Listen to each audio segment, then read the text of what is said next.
Hello दोस्तों, मैं आप सभी का स्वागत करता हूं अपने YouTube चैनल एक्सप्लोर नोवेल्स 2.0 में। मैं अपने चैनल पर सभी प्रकार के नोवेल्स को समराइज और एक्सप्लेन करता हूं। अध्याय 466। वेस, जो किनारे पर खड़ा था, लाल हो गया था। वोलिंग्स की बातें सुनकर ऐसा लग रहा था कि उसने गलत रास्ता अपना लिया है। खांसने के बाद उसने मुस्कुराते हुए कहा, पैट्रियार्क वोलिंग्स, लगता है कि आपने गलत समझा है। जिसे चले जाना चाहिए वह आप ही हैं। ये वोलिंग्स सचमुच लापरवाह है। सर हेरेन राजीव मेहरा को कैसे कह सकते थे कि चले जाओ, वह उसे लुभाने की पूरी कोशिश करेंगे। आखिरकार ये सहयोग ब्लैक टॉवर के लिए बेहद महत्वपूर्ण है। यह ओकलैंड की भविष्य की संरचना को बहुत प्रभावित करेगा। आपका शार्लोट परिवार इसकी तुलना कैसे कर सकता है? क्या ये संभव है कि उसने सचमुच सोचा हो कि फ्रॉस्टलीफ प्लेन को नियंत्रित करके वह ब्लैक टॉवर से कुछ विशेष सुविधा प्राप्त कर सकता है? हास्यास्पद। दरअसल वेस वोलिंग्स को ऐसे देख रहा था जैसे वह कोई जोकर हो। एक पल में वोलिंग्स का चेहरा पीला पड़ गया। वह वीस से डर गया और उसे ऐसा महसूस हुआ जैसे किसी मुर्गे की गर्दन कसकर पकड़ ली गई हो। वह एक शब्द भी नहीं बोल पाया। सर वेस, कृपया मेरी ओर से सर हेरेन से कहें कि मैं हमारे बीच सुखद सहयोग की कामना करता हूं। आरव मेहरा ने रिसेप्शन रूम से बाहर निकलने से पहले सिर्फ यही वाक्य कहा, वोलिंग्स की तरफ एक नज़र भी नहीं डाली। असल में उसने अभी से ही वोलिंग्स को मारने की योजना बना ली थी। हालांकि वह आदमी 1000 आत्माओं के बलिदान में इस्तेमाल किए जाने वाले एक जोकर से ज्यादा कुछ नहीं था, लेकिन उसे हमेशा उसके सामने कूदते देखना परेशान करने वाला था। लेकिन हेरेन ने समय रहते उस लड़ाई को रोक दिया। बूढ़ी लोमड़ी, आरव मेहरा ने मन ही मन कोसा। वह स्वाभाविक रूप से देख सकता था कि हेरेन ने ऐसे महत्वपूर्ण समय में हस्तक्षेप किया क्योंकि वह ब्लैक टॉवर को चार्लोट परिवार और मेहरा परिवार के बीच के मुद्दों में शामिल नहीं करना चाहता था। अगर वोलिंग्स की ब्लैक टॉवर के डार्क मून फोर्ट में बेवजह मौत हो गई और खबर ओकलैंड तक पहुंच गई, तो दूसरे लोग सोचेंगे कि ब्लैक टॉवर और वोलिंग्स की मौत का आपस में गहरा संबंध है। हेरेन काफी चालाक है। चाहे ये हमारा पहला लेन देन हो या ये सहयोग, उसने दोनों बार मुझे ठगने की कोशिश की। लेकिन हेरेन को शायद कभी पता न चले कि उसके साथ ठगी की गई है। इस सहयोग पर चर्चा समाप्त करने के बाद आरव मेहरा लंबे समय तक डार्क मून फोर्ट में नहीं रहे और सीधे फ्लेम डेमन फोर्ट में लौट आए। लेकिन उसे नहीं पता था कि रिसेप्शन रूम में होने वाली घटनाएं अभी खत्म नहीं हुई थीं। आरव मेहरा और वोलिंग्स के रिसेप्शन रूम से चले जाने के बाद रिसेप्शन रूम बिल्कुल खाली लग रहा था। सिर्फ वेस और सुवाल ही बचे थे। वेस के चेहरे पर मुस्कान थी। हालांकि उसने कुछ नहीं कहा, फिर भी सुवाल को असहज महसूस हुआ। सुवाल ने संदेह और नासमझी से वेस को देखा। वह वास्तव में समझ नहीं पा रहा था कि सर हेरेन ने वोलिंग्स को चले जाने के लिए क्यों कहा, राजीव मेहरा को क्यों नहीं। आखिरकार वह राजीव मेहरा मेहरा परिवार के एक युवा से ज्यादा कुछ नहीं है, जबकि वोलिंग्स चार्लोट परिवार के कुलपति हैं। चार्लोट परिवार ओकलैंड में एक कमजोर ताकत नहीं है। इसने हाल ही में कुछ शक्ति भी दिखाई जब उन्होंने अचानक फ्रॉस्टलीफ प्लेन पर कब्जा कर लिया। वे ऊपर उठते दिख रहे हैं। ऐसी परिस्थितियों में क्या वोलिंग्स को शामिल करने से ब्लैक टॉवर को अधिक लाभ नहीं होगा? लेकिन सर हेरेन ने ऐसा नहीं किया, बल्कि उन्होंने शार्लोट परिवार के कुलपति को चले जाने को कहा, जिससे हमारे ब्लैक टॉवर और शार्लोट परिवार के बीच संबंध गतिरोध में आ गए और भविष्य में चर्चा के लिए कोई जगह नहीं हो सकती। हालांकि हमारा दुर्जय ब्लैक टॉवर छोटे शार्लोट परिवार की परवाह नहीं करता है, लेकिन सर हेरेन का निर्णय हमारे ब्लैक टॉवर की हर चीज से ऊपर लाभ शैली के अनुरूप नहीं है। इसके अतिरिक्त उस युवा जादूगर ने जाने से पहले कुछ कहा, मैं हमारे बीच सुखद सहयोग की कामना करता हूँ। ये वाक्य सुवाल को बहुत सी बातें समझाने के लिए काफी था और वह चौंकने से खुद को नहीं रोक सका। राज्य की दो प्रमुख जादूगर सेनाओं में से एक के रूप में ब्लैक टॉवर ने मेहरा परिवार के साथ सहयोग करने का फैसला किया, और अकल्पनीय बात यह थी कि जो व्यक्ति सहयोग के मुद्दे को उठाने आया था वह केवल 20 साल का युवा जादूगर था। यह निश्चित रूप से सुवाल के लिए एक बुरी खबर थी। इसका मतलब था कि वह अब मेहरा परिवार के साथ व्यवहार नहीं कर सकता था। वह ये जानना चाहता था कि क्या हो रहा है, लेकिन मुस्कुराते हुए वेस को देखकर उसे ऐसा लगा जैसे उसने कोई मक्खी खा ली हो और वह चुप रहा। वह समझ गया कि इस घटना के बाद वह और वेस अलग हो जाएंगे। सुवाल, आओ। सुवाल जब चिंता में था तो उसके दिमाग में हारेन की आवाज गूंजने लगी, जिससे वह आशंकित हो गया। वह सीढ़ियों से ऊपर गया और हारेन के अध्ययन कक्ष के दरवाजे पर पहुंचा। उसने दरवाजा खटखटाया और हारेन से जवाब मिलने के बाद उसने सावधानी से दरवाजा खोला और सम्मानपूर्वक कहा, सर हारेन, आपने मुझे बुलाया था। हेरेन एक काले धागे वाली किताब पलट रहा था और सुवाल के आते ही उसने अपनी आंखें उठाईं, उसे एक सरसरी निगाह से देखा और फिर अपनी किताब पर ध्यान केंद्रित कर लिया। हारेन के रवैये ने सुवाल को चिंतित कर दिया। वह पहले से ही पीला और पसीने से लथपथ था। उच्च स्थिति वाले इस 7वें रैंक के आर्कमेज ने हारेन के सामने एक शब्द भी बोलने की हिम्मत नहीं की। हेरेन कुछ शताब्दियों तक ब्लैक टॉवर के अध्यक्ष रहे थे। अधिक सटीक रूप से कहें तो हेरेन ने उस समय कार्यभार संभाला जब ब्लैक टॉवर पर संकट आया। ये तब हुआ जब दुर्जय गोगास बैटलमेज ब्लैक टॉवर से अलग हो गए। जब ये जानकारी फैली तो लगभग सभी ने सोचा कि शक्तिशाली ब्लैक टॉवर अनिवार्य रूप से ढह जाएगा। लेकिन हारेन के सत्ता में आने के बाद उसने कई धमाकेदार चालों के जरिए ब्लैक टॉवर को स्थिर कर दिया। हारेन के नेतृत्व में कुछ दर्जन साल बाद ब्लैक टॉवर एक बार फिर एंडलूसा साम्राज्य के शिखर पर पहुंच गया। हारेन का दर्जा ब्लैक टॉवर में सभी के लिए सर्वोच्च था, यहाँ तक कि सुवाल जैसे शक्तिशाली अस्तित्व के लिए भी। वह एक प्रतिनिधि था और उसके पास बहुत अनुभव था, लेकिन फिर भी वह हारेन के सामने आश्वस्त नहीं था। कुछ सेकंड बीत गए और जल्द ही 10 मिनट बीत गए। इस दौरान हारेन अपनी किताब पढ़ता रहा, कुछ नहीं बोला, यहाँ तक कि उसकी तरफ देखा भी नहीं। इससे सुवाल को मन ही मन चिंता होने लगी, क्योंकि उसकी पीठ से पसीना बहता रहा और उसका लबादा भीगता रहा। उसकी सारी उम्मीदें पूरी तरह से खत्म हो चुकी थीं। वह कुछ 100 वर्षों तक जीवित रहा था। यदि अब तक उसे समझ नहीं आया तो वह मूर्ख होगा। ये स्पष्ट था कि सर हारेन उस पर बहुत क्रोधित थे। जहां तक कारण का सवाल है, वह अनुमान लगा सकता था। ये सोचते हुए सुवाल ने खुद को संभाला और कमजोर आवाज में ईमानदारी से कहा, सर हारेन, मैं गलत था। ओह। सुवाल की बातें सुनने के बाद हारेन ने अपनी किताब एक तरफ रख दी और गंभीरता से उसकी ओर देखा। क्या तुम्हें पता है कि तुमने क्या गलत किया? मुझे पता है। असीम दबाव ने सुवाल के लिए सांस लेना मुश्किल कर दिया। उसने इस समय महसूस किया कि हारेन उसकी अपेक्षा से कहीं ज्यादा गुस्से में था। उसने अपना सिर नीचे कर लिया, हारेन की ओर देखने की हिम्मत नहीं जुटा पाया और कहा, सर हारेन, मैं भ्रमित था और मैंने एक बाहरी व्यक्ति को ब्लैक टॉवर के क्षेत्र में हमला करने की अनुमति दी। कृपया मुझे कड़ी सजा दें। लेकिन सुवाल को आश्चर्य हुआ जब हारेन ने सुवाल को देखते हुए ठंडी सांस ली। कुछ मिनटों के बाद उसने अपना सिर हिलाया और व्यंग्यात्मक लहजे में कहा, लगता है कि तुम्हें अभी भी नहीं पता कि तुमने क्या गलत किया। अगर इसमें शामिल व्यक्ति राजीव मेहरा नहीं बल्कि कोई और होता तो हारेन को शायद गुस्सा नहीं आता, बल्कि वह शायद आंखें मूंद लेता। वह सुवाल को इस तरह नहीं बुलाता जैसा उसने अभी किया और उसे अनदेखा कर देता। इस तथ्य का उल्लेख किए बिना कि ब्लैक टॉवर ने पहले से ही मेहरा परिवार के साथ घनिष्ठ सहयोग स्थापित कर लिया था, ये राजीव मेहरा ऐसा व्यक्ति नहीं था जिसे सुवाल आसानी से उकसा सके। इससे पहले हारेन ने पहले ही देखा था कि पैट्रियार्क वोलिंग्स ने राजीव मेहरा के खिलाफ कदम उठाया था, लेकिन हारेन ने उसे रोकने के लिए तुरंत कदम नहीं उठाया। वह वास्तव में देखना चाहता था कि आधे साल के बाद युवा जादूगर में कितना सुधार हुआ है। मैजिक हैंड की सभा में युवा जादूगर 5वीं रैंक के महान जादूगर की शक्ति से 9वीं रैंक के उच्च जादूगर डायलन को आसानी से हरा सकता था, लेकिन वह पहले से ही 5वीं रैंक का उच्च जादूगर था। सच कहें तो हारेन राजीव मेहरा और वोलिंग्स के बीच लड़ाई का इंतजार कर रहा था। इसके अलावा वह युवा जादूगर के बारे में बिल्कुल भी चिंतित नहीं था, क्योंकि उसे लगा कि भले ही वोलिंग्स एक शीर्ष 6ठी रैंक का आर्कमेज था, लेकिन वह कम समय में युवा जादूगर को वास्तव में घायल नहीं कर सकता था। अगर कुछ भी गलत लगता तो वह युवा जादूगर को बचाने के लिए तुरंत कदम उठा सकता था। हारेन शीर्ष आर्कमेज के रूप में आत्मविश्वास से भरा हुआ था, लेकिन जब युद्ध शुरू हुआ तो वे पूरी तरह से सदमे में थे। उन्होंने ठीक उसी समय प्रतिक्रिया व्यक्त की जब वोलिंग्स को दबाया और मारा जाने वाला था, और उन्होंने तुरंत युद्ध रोक दिया। हारेन के पास उस युवा जादूगर को एक बार फिर स्वीकार करने के अलावा कोई और विकल्प नहीं था। 5वीं रैंक के उच्च जादूगर के रूप में उसके पास पहले से ही 6ठी रैंक के शीर्ष आर्कमेज को हराने की शक्ति थी। ये काफी भयावह था। इससे उसे और भी अधिक विश्वास हो गया कि युवा जादूगर के पीछे खड़ा शक्तिशाली अस्तित्व कम से कम स्वर्ग स्तर पर तो था, अन्यथा राजीव मेहरा इतना स्वर्ग विरोधी कैसे हो सकता था। सुवाल अवाक रह गया और बिना हिले डुले खड़ा रहा। उसके चेहरे पर उलझन भरी अभिव्यक्ति थी। फिर उसने हारेन की ओर देखा। मैंने पहले ही अपनी गलती मान ली है। क्यों? आपने वोलिंग्स को रिसेप्शन रूम में घुसने की अनुमति दी, क्या ये राजीव मेहरा से निपटने के लिए नहीं था? हारेन ने सुवाल को घूरते हुए ये सवाल पूछा। भले ही वह दूसरी मंजिल पर अध्ययन कक्ष में था, लेकिन हारेन को स्पष्ट रूप से पता था कि क्या हुआ था। जब से सुवाल प्रकट हुआ था, वह राजीव मेहरा के प्रति अत्यधिक विरोधी था, और फिर उसने वोलिंग्स को हमला करने दिया। ये स्पष्ट रूप से राजीव मेहरा को संभालने के लिए था। धत्तेरी की। हारेन को कोसने का मन हुआ। तुम्हें लगता है कि तुम किसी से भी निपट सकते हो और राजीव मेहरा का ख्याल रखने की कोशिश कर सकते हो? क्या वह आदमी ऐसा है जिसे तुम संभाल सकते हो? तुम तो छोड़ो, मैं उसके खिलाफ कोई कदम उठाने की हिम्मत भी नहीं कर सकता। उस आदमी को आखिरकार एक हेवन रैंक पावरहाउस का समर्थन प्राप्त है। अगर वह हेवन रैंक पावरहाउस नाखुश हो गया तो ब्लैक टॉवर की किस्मत खराब हो जाएगी। अध्याय 467। स्वाभाविक रूप से वह इन शब्दों को अपने भीतर ही रख सकता था और सुवाल को नहीं बता सकता था। उसने अपने अनुमान वेस को तब बताए थे जब उसने उसे पहले फोन किया था, जिसका उद्देश्य वेस को इस अवसर का उपयोग करके राजीव मेहरा के करीब जाने देना था। ये और भी बेहतर होगा यदि वह राजीव मेहरा के पीछे स्वर्ग रैंक पावरहाउस से संपर्क कर सके। जहां तक सुवाल का सवाल है, जब थॉइंग फायर ट्राइब का मामला खत्म हो जाता तो हारेन उसे ब्लैक टॉवर में वापस भेज देता। अगर वह शांत नहीं हो पाता और अभी भी मेहरा परिवार या राजीव मेहरा से निपटने के बारे में सोचता है तो हारेन उसे पवित्र भूमि में वापस भेज देता। हारेन इस बारे में सोचकर थोड़ा परेशान हो गया।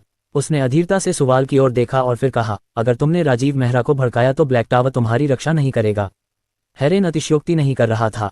उसकी नज़र में सुवाल जैसा कोई व्यक्ति जिसके पास कोई अंतर्दृष्टि नहीं है, राजीव मेहरा को नाराज करने के लायक नहीं था।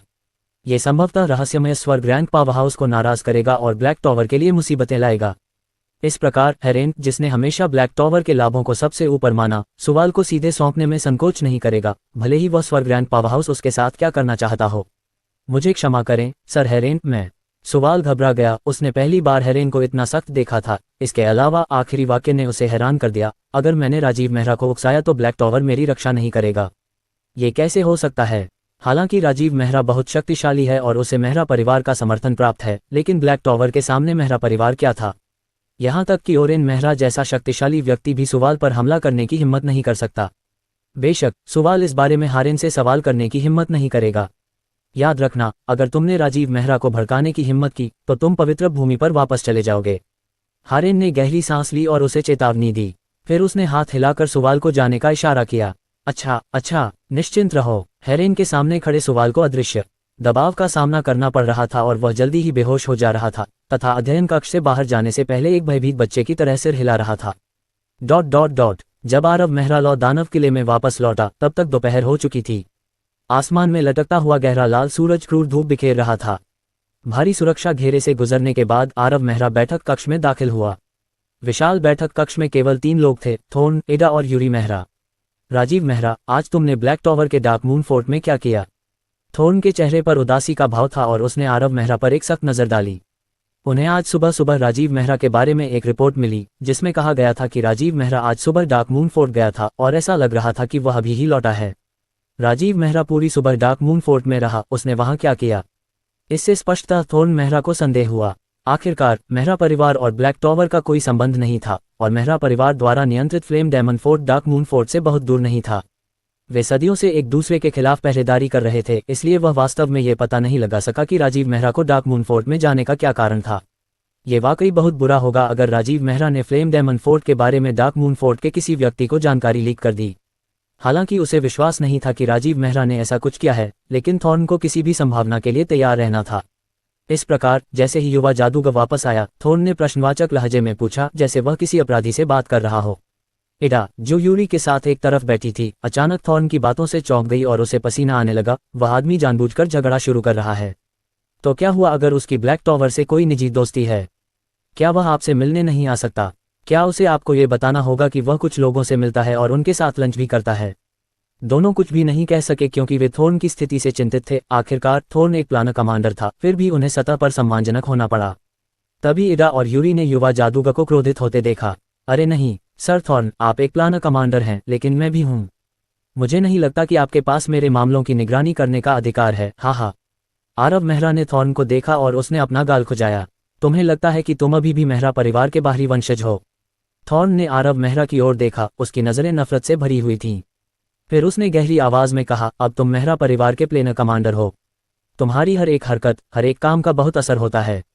तुम्हें डार्क मून फोर्ट में जाने का अपना उद्देश्य बताना चाहिए, साथ ही वहां जो भी मिले उन्हें बताना चाहिए और खुद को संदेह से मुक्त करना चाहिए। सर थॉर्न, यह अच्छा नहीं है। इस समय दर्शक एडा और यूरी भी इसे सुन नहीं पा रहे थे। ये युवा जादूगर पर गंभीर अपराध का आरोप लगा रहा था, उसे अपराधी मान रहा था और उसे कमांडर भी नहीं मान रहा था। यह मौत को दावत देना था। मुझे आश्चर्य है कि संदेह क्या है? आरव मेहरा ने तिरछी नजर से थोर्न की ओर उपहास से देखा। कौन जानता है कि आपने फ्लेम डेमन फोर्ट के सैनिकों की रक्षात्मक संरचना को ब्लैक टॉवर तक लीक किया है या नहीं? ये बहुत महत्वपूर्ण मामला है, आपको कमांडर होने पर भी साफ साफ बताना होगा। अगर आपने कुछ भी महत्वपूर्ण लीक किया तो इससे फ्लेम डेमन फोर्ट को नुकसान होगा। मैं ये जिम्मेदारी नहीं उठा सकता। थॉर्न ने गहरी सांस ली, उसने आरव मेहरा की वापसी का इंतजार करते हुए अपने शब्द तैयार किए थे। वास्तव में थॉर्न सिर्फ युवा जादूगर को शर्मिंदा करना चाहता था और उसे यह बताना चाहता था कि यद्यपि वह भी एक कमांडर था, फिर भी उसे उग्रज्वाला विमान में उसकी बात सुननी होगी। यदि वह ऐसा नहीं करता तो उसे बड़ी परेशानी होती और उस पर दुश्मनों के साथ मिलीभगत का संदेह होता। सर थॉर्न, आप ऐसा कुछ नहीं कह सकते जिसका आपको पछतावा हो। एडा और यूरी की निगाहें थॉर्न को देखते ही अजीब हो गईं। दूसरों को शायद पता न हो, लेकिन वे स्पष्ट रूप से जानते थे कि अगर युवा जादूगर की पागलपन भरी हरकतें और महत्वपूर्ण समय पर रेजिंग फ्लेम बीस्टमैन जादूगरों की खोज न होती तो फ्लेम डेमन किला शायद टिक नहीं पाता। जहां तक युवा जादूगर द्वारा दुश्मनों के साथ मिली भगत की बात है, एडा और यूरी इस पर विश्वास ही नहीं कर सके। युवा जादूगर अगर मेहरा परिवार को धोखा देना चाहता था तो उसे इतनी परेशानी क्यों उठानी पड़ी? आखिरकार युवा जादूगर अकेले ही 10 से ज्यादा रेजिंग फ्लेम बीस्टमैन पावरहाउस को मारने में सक्षम था। इतनी भयानक ताकत के साथ वह आसानी से थॉर्न से छुटकारा पा सकता था। फिर फ्लेम डेमन फोर्ट की शक्ति को नियंत्रित करना बहुत मुश्किल नहीं होगा। इसके अलावा थॉर्न के बार बार उकसावे ने एडा और यूरी को काफी असहाय बना दिया। आपको क्या लगता है कि मैंने फ्लेम डेमन फोर्ट की सुरक्षा से संबंधित जानकारी ब्लैक टॉवर को सौंप दी है? आरव मेहरा भौहें सिकोड़ने से खुद को नहीं रोक सका। दूसरा पक्ष वास्तव में क्रूर था। स्वाभाविक रूप से केवल आप ही जानते हैं कि आपने क्या किया। यदि आप वास्तव में निर्दोष हैं और आपने मेहरा परिवार को धोखा नहीं दिया है तो आपको डार्क मून फोर्ट की अपनी यात्रा का उद्देश्य समझाने में सक्षम होना चाहिए। थॉर्न ने उपहास किया। उसने जो जाल खोदा था उस पर गर्व करते हुए वह युवा जादूगर के उसमें कूदने का इंतजार कर रहा था। ये गोपनीय है। तुम राजीव मेहरा, तुम नहीं जानते कि तुम्हारे लिए क्या अच्छा है। थॉर्न का चेहरा अचानक विकृत हो गया और वह गुस्से में दहाड़ने लगा। तुम सच में सोचते हो कि मैं तुम्हारा कुछ नहीं कर सकता? क्या तुम्हें लगता है कि मैं कल जो कुछ भी तुमने किया और ब्लैक टॉवर के डार्क मून फोर्ट की तुम्हारी गुप्त यात्रा के बारे में पैतृक भूमि को नहीं बताऊंगा? अगर एडा और यूरी की प्रेरणा न होती तो वह पहले ही पैतृक भूमि को इस मामले की सूचना दे चुका होता और अब तक इंतजार नहीं करता। युवा जादूगर का बिना अनुमति के फ्लेम डेमन फोर्ट को छोड़ना कोई मामूली बात नहीं थी। इससे फ्लेम डेमन फोर्ट दुश्मन के हाथों में जा सकता था। यहाँ तक कि थॉर्न भी ऐसी जिम्मेदारी नहीं ले सकता था। इसके अलावा युवा जादूगर का सुबह सुबह अकेले ही डार्क मून फोर्ट के लिए निकल जाना भी कोई छोटी बात नहीं थी। अगर पैतृक भूमि के लोगों को पता चल गया तो वे निश्चित रूप से युवा जादूगर पर संदेह करेंगे। इस प्रकार थॉर्न मेहरा को लगा कि वह दो कमजोरियों को दबाए हुए है और दूसरे पक्ष को उसकी बात माननी चाहिए। अगर दूसरा पक्ष मूर्ख नहीं है तो वह अपनी गलतियों को स्वीकार करेगा। अपने गुस्से को दबाना और कबूल करना सबसे अच्छा विकल्प था। थॉर्न मेहरा इंतजार कर रहा था। हाँ थॉर्न, तुम बहुत मजाकिया हो। तुम पैतृक भूमि पर जाओ या नहीं ये तुम्हारी समस्या है, इसका मुझसे कोई लेना देना नहीं है। आरव मेहरा के चेहरे पर एक शांत भाव था जब उसने ये कहा और फिर थॉर्न की ओर देखे बिना ही चला गया। थॉर्न उस युवा जादूगर की पीठ की ओर देखकर दंग रह गया। पागल, पूरी तरह से पागल। उस घृणित राजीव मेहरा को मेरी धमकियों की भी परवाह नहीं है। क्या वह सोचता है कि मैं ऐसा करने की हिम्मत नहीं करूंगी?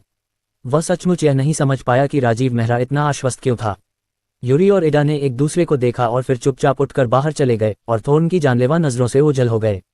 बैठक कक्ष में केवल थॉर्न ही रह गया था। उसके चेहरे पर उदासी और ठंडा भाव था जबकि उसके हृदय में हत्या की मंशा भड़क रही थी। वह सचमुच राजीव मेहरा से नफरत करता था, लेकिन शांत होने के बाद उसे धीरे धीरे एहसास हुआ कि उब्रजवाला विमान में भी उसके लिए इस मजबूत आदमी को संभालना मुश्किल था। ऐसा लगता है कि मैं केवल पैतृक भूमि को ही रिपोर्ट कर सकता हूँ। उसके हाथ में एक सफेद कागज का टुकड़ा दिखाई दिया और जैसे ही उसने अपनी आभा जगाई कई टिमटिमाते हुए रून प्रकट हुए और जल्दी से कागज के टुकड़े को भर दिया। फिर वह कागज का टुकड़ा प्रकाश की अनगिनत किरणों में बदल गया और हवा में फैल गया। ये मेहरा परिवार की अपनी संचार विधि थी। ये बहुत तेज था और एक दिन के भीतर मेहरा परिवार तक पहुंच सकता था, भले ही कोई दूसरे विमान में हो। जहां तक उनके द्वारा भेजे गए पत्र का प्रश्न है उसमें कल और आज घटित हुई सभी घटनाओं का विवरण था।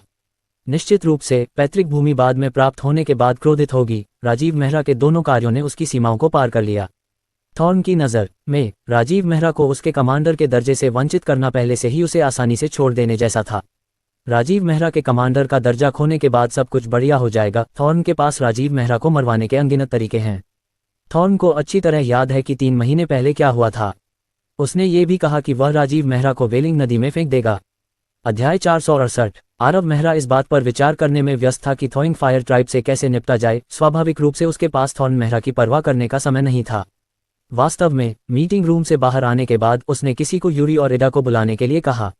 आखिरकार मेहरा परिवार की प्लेनर सेना पर उसका ज्यादा नियंत्रण नहीं था। उसे ब्लैक टॉवर के साथ सहयोग के लिए पर्याप्त शक्ति निकालनी थी ताकि वह थॉइंग फायर जनजाति से निपट सके, अन्यथा वह ब्लैक टॉवर को समझा नहीं पाएगा और वे मान सकते हैं कि वह बेईमान है। इससे उसे सिरदर्द हो गया। हालांकि उन्हें पैतृक भूमि द्वारा कमांडर के रूप में नियुक्त किया गया था, लेकिन रेजिंग फ्लेम प्लेन में तैनात इस प्लेनर लीजन का नेतृत्व पहले थॉर्न ने किया था। पिछले कुछ सालों में थॉर्न ने एक के बाद एक युद्ध लड़े, उन लोगों के साथ सब कुछ जोखिम में डालने के लिए तैयार रहे, जिससे एक प्लेनर कमांडर के रूप में उनकी एक अधिक प्रतिष्ठा स्थापित हुई। आरव मेहरा अभी अभी रेजिंग फ्लेम प्लेन में प्लानर कमांडर की हैसियत से पहुंचा था और बाहरी व्यक्ति होने से कोई मदद नहीं मिली। हालांकि वह नाम के लिए थॉर्न के अधिकार को साझा कर रहा था, लेकिन वास्तव में थॉर्न की शक्ति बिल्कुल भी कम नहीं हुई थी। प्लानर लीजन के अधिकांश सदस्य थॉर्न के असाइनमेंट को सुन रहे थे। आरव मेहरा को कोई रास्ता निकालना था।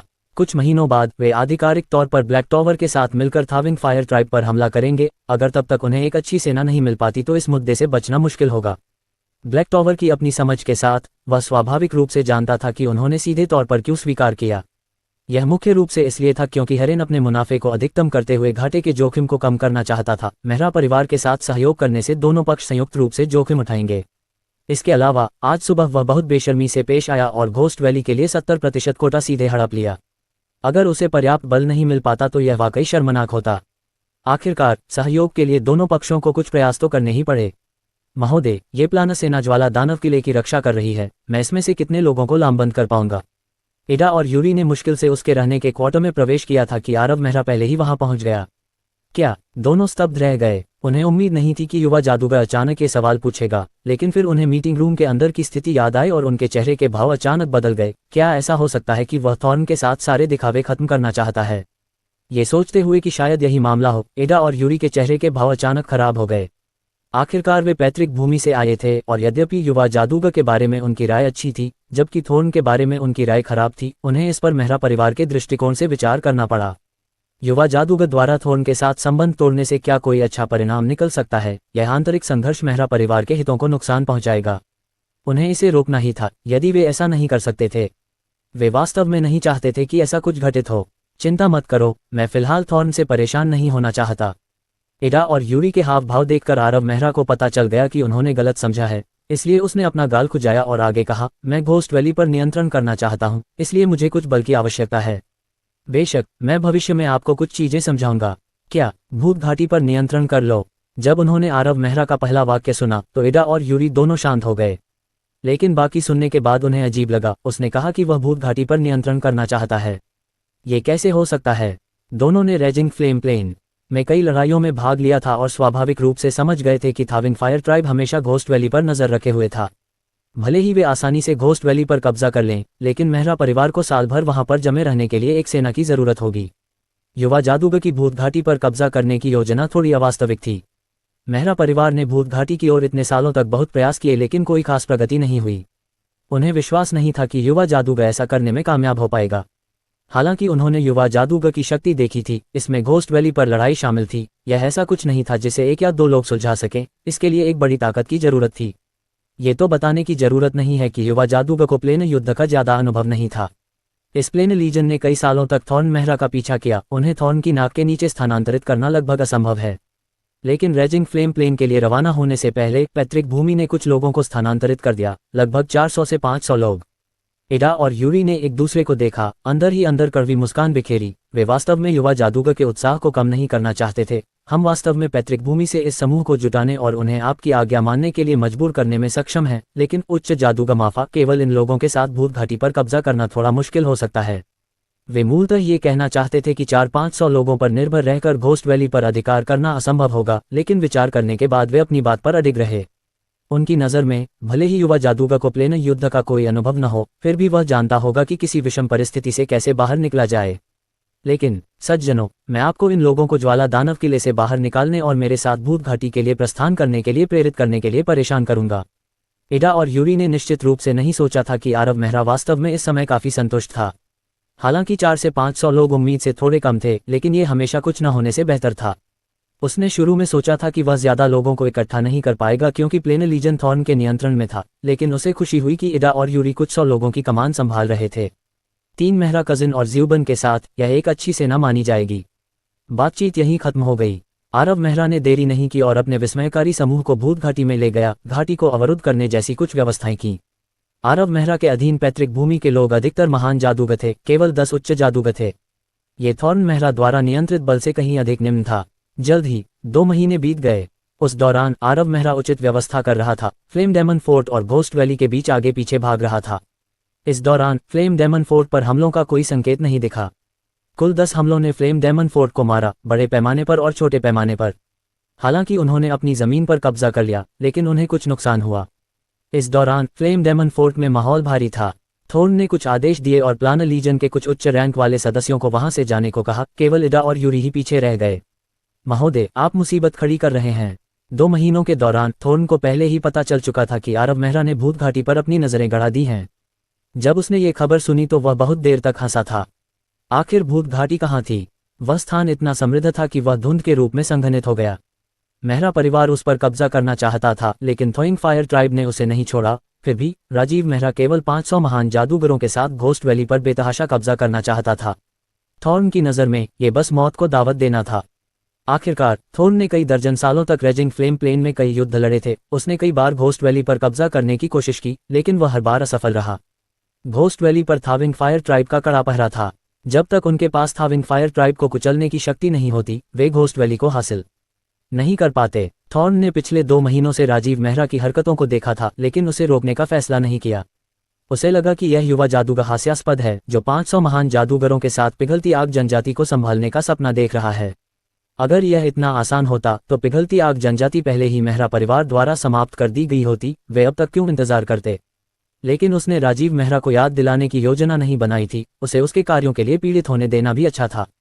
पिछले कुछ सालों में उसे थोइंग फायर ट्राइब की ताकत के बारे में अच्छी समझ हो गई थी। वे 6 महान पैगंबर उसके लिए सिरदर्द पैदा करने के लिए काफ़ी थे। उन सभी के पास 5वीं रैंक के आर्कमेज की शक्ति थी और रहस्यमय ट्राइबल चीफ भी था। इसके अलावा थोइंग फायर ट्राइब के पास आर्कमेज के बराबर कई पैगंबर और साथ ही कई तरह की सेनाएं थीं। भले ही मेहरा परिवार रेजिंग फ्लेम प्लेन के भीतर सभी ताकतों को एक साथ खींच ले, लेकिन ये थोइंग फायर ट्राइब का मनोरंजन करने के लिए पर्याप्त नहीं होगा। जहां तक राजीव मेहरा का 500 महान जादूगरों का नेतृत्व करने का सवाल है, तो यह और भी हास्यास्पद था।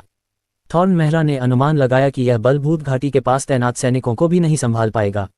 राजीव मेहरा बहुत छोटा है और उसमें अनुभव की कमी है। उसका हास्यास्पद होना समझ में आता है, लेकिन आप बहुत ज्यादा अनुभवी हैं, सर।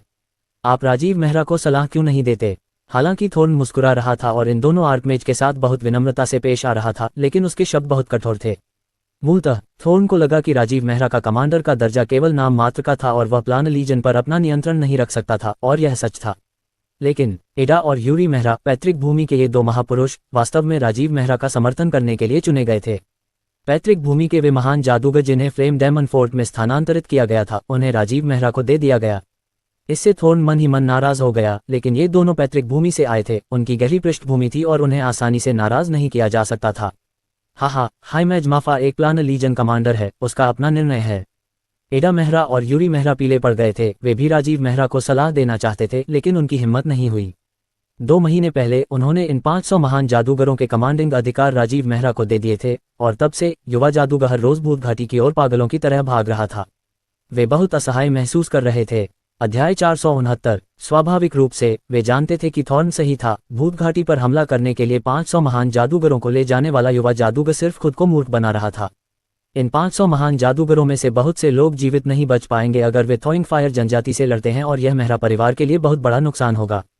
सज्जनों, आपको पता होना चाहिए कि 2 महीने पहले मैंने राजीव मेहरा के बारे में पैतृक भूमि को एक रिपोर्ट भेजी थी। थॉर्न ने अपने हाथों को पार करते हुए धीरे से मेज पर थपथपाया। उसके चेहरे पर एक विचारपूर्ण मुस्कान थी, क्योंकि उसने एडा और यूरी को गहराई से देखा। अगर कुछ अप्रत्याशित नहीं हुआ तो राजीव मेहरा को उसके कमांडर पद से मुक्त कर दिया जाएगा। इस तरह यह उसे तमाशा करने से रोकेगा। उस पत्र को प्राप्त करने के बाद पैतृक भूमि से कोई हलचल नहीं हुई थी, लेकिन थॉर्न चिंतित नहीं था। वह वास्तव में अच्छा महसूस कर रहा था। पैतृक भूमि संभवतः राजीव मेहरा से निपटने के तरीके पर चर्चा कर रही थी। जितना अधिक समय लगेगा, राजीव मेहरा की समस्या उतनी ही गंभीर होगी, लेकिन अंततः राजीव मेहरा को कड़ी सजा दी जाएगी। थॉर्न को ज्यादा चिंता नहीं थी। उसकी नज़र में शापित राजीव मेहरा अब और इधर उधर नहीं घूम सकेगा। अचानक बैठक कक्ष में मानस में उतार चढ़ाव आया, जिससे थॉर्न के चेहरे पर एक प्रसन्नतापूर्ण भाव प्रकट हुआ। वह जानता था कि यह पैतृक भूमि से उत्तर था। जैसे ही आभा का एक उछाल उत्सर्जित हुआ, अनगिनत सुनहरे रन हवा में दिखाई दिए, भयंकर रूप से टिमटिमाते हुए। हाँ सर, ये बहुत समय पर हुआ, पैतृक भूमि का जवाब आ गया। आइए देखें कि पैतृक भूमि राजीव मेहरा को दंडित करने की योजना कैसे बनाती है। थॉर्न के चेहरे पर एक अदम्य मुस्कान उभर आई। ओह ठीक है। एडा और यूरी के चेहरे पीले पड़ गए जब उन्होंने परिचित उतार चढ़ाव महसूस किए। उन्हें यकीन नहीं था कि युवा जादूगर को पैतृक भूमि द्वारा दंडित किया जाएगा या नहीं। आखिरकार केवल वे ही उस लड़ाई के पीछे की सच्चाई जानते थे, जो तब हुई जब वे फ्लेम डेमन फोर्ट पहुंचे। यदि आवश्यक हो तो वे युवा जादूगर की ओर से गवाही देने के लिए तैयार थे, लेकिन वे आसानी से युवा जादूगर के ब्लैक टॉवर के डार्क मून फोर्ट के लिए रवाना होने के मामले को नहीं समझा पाए।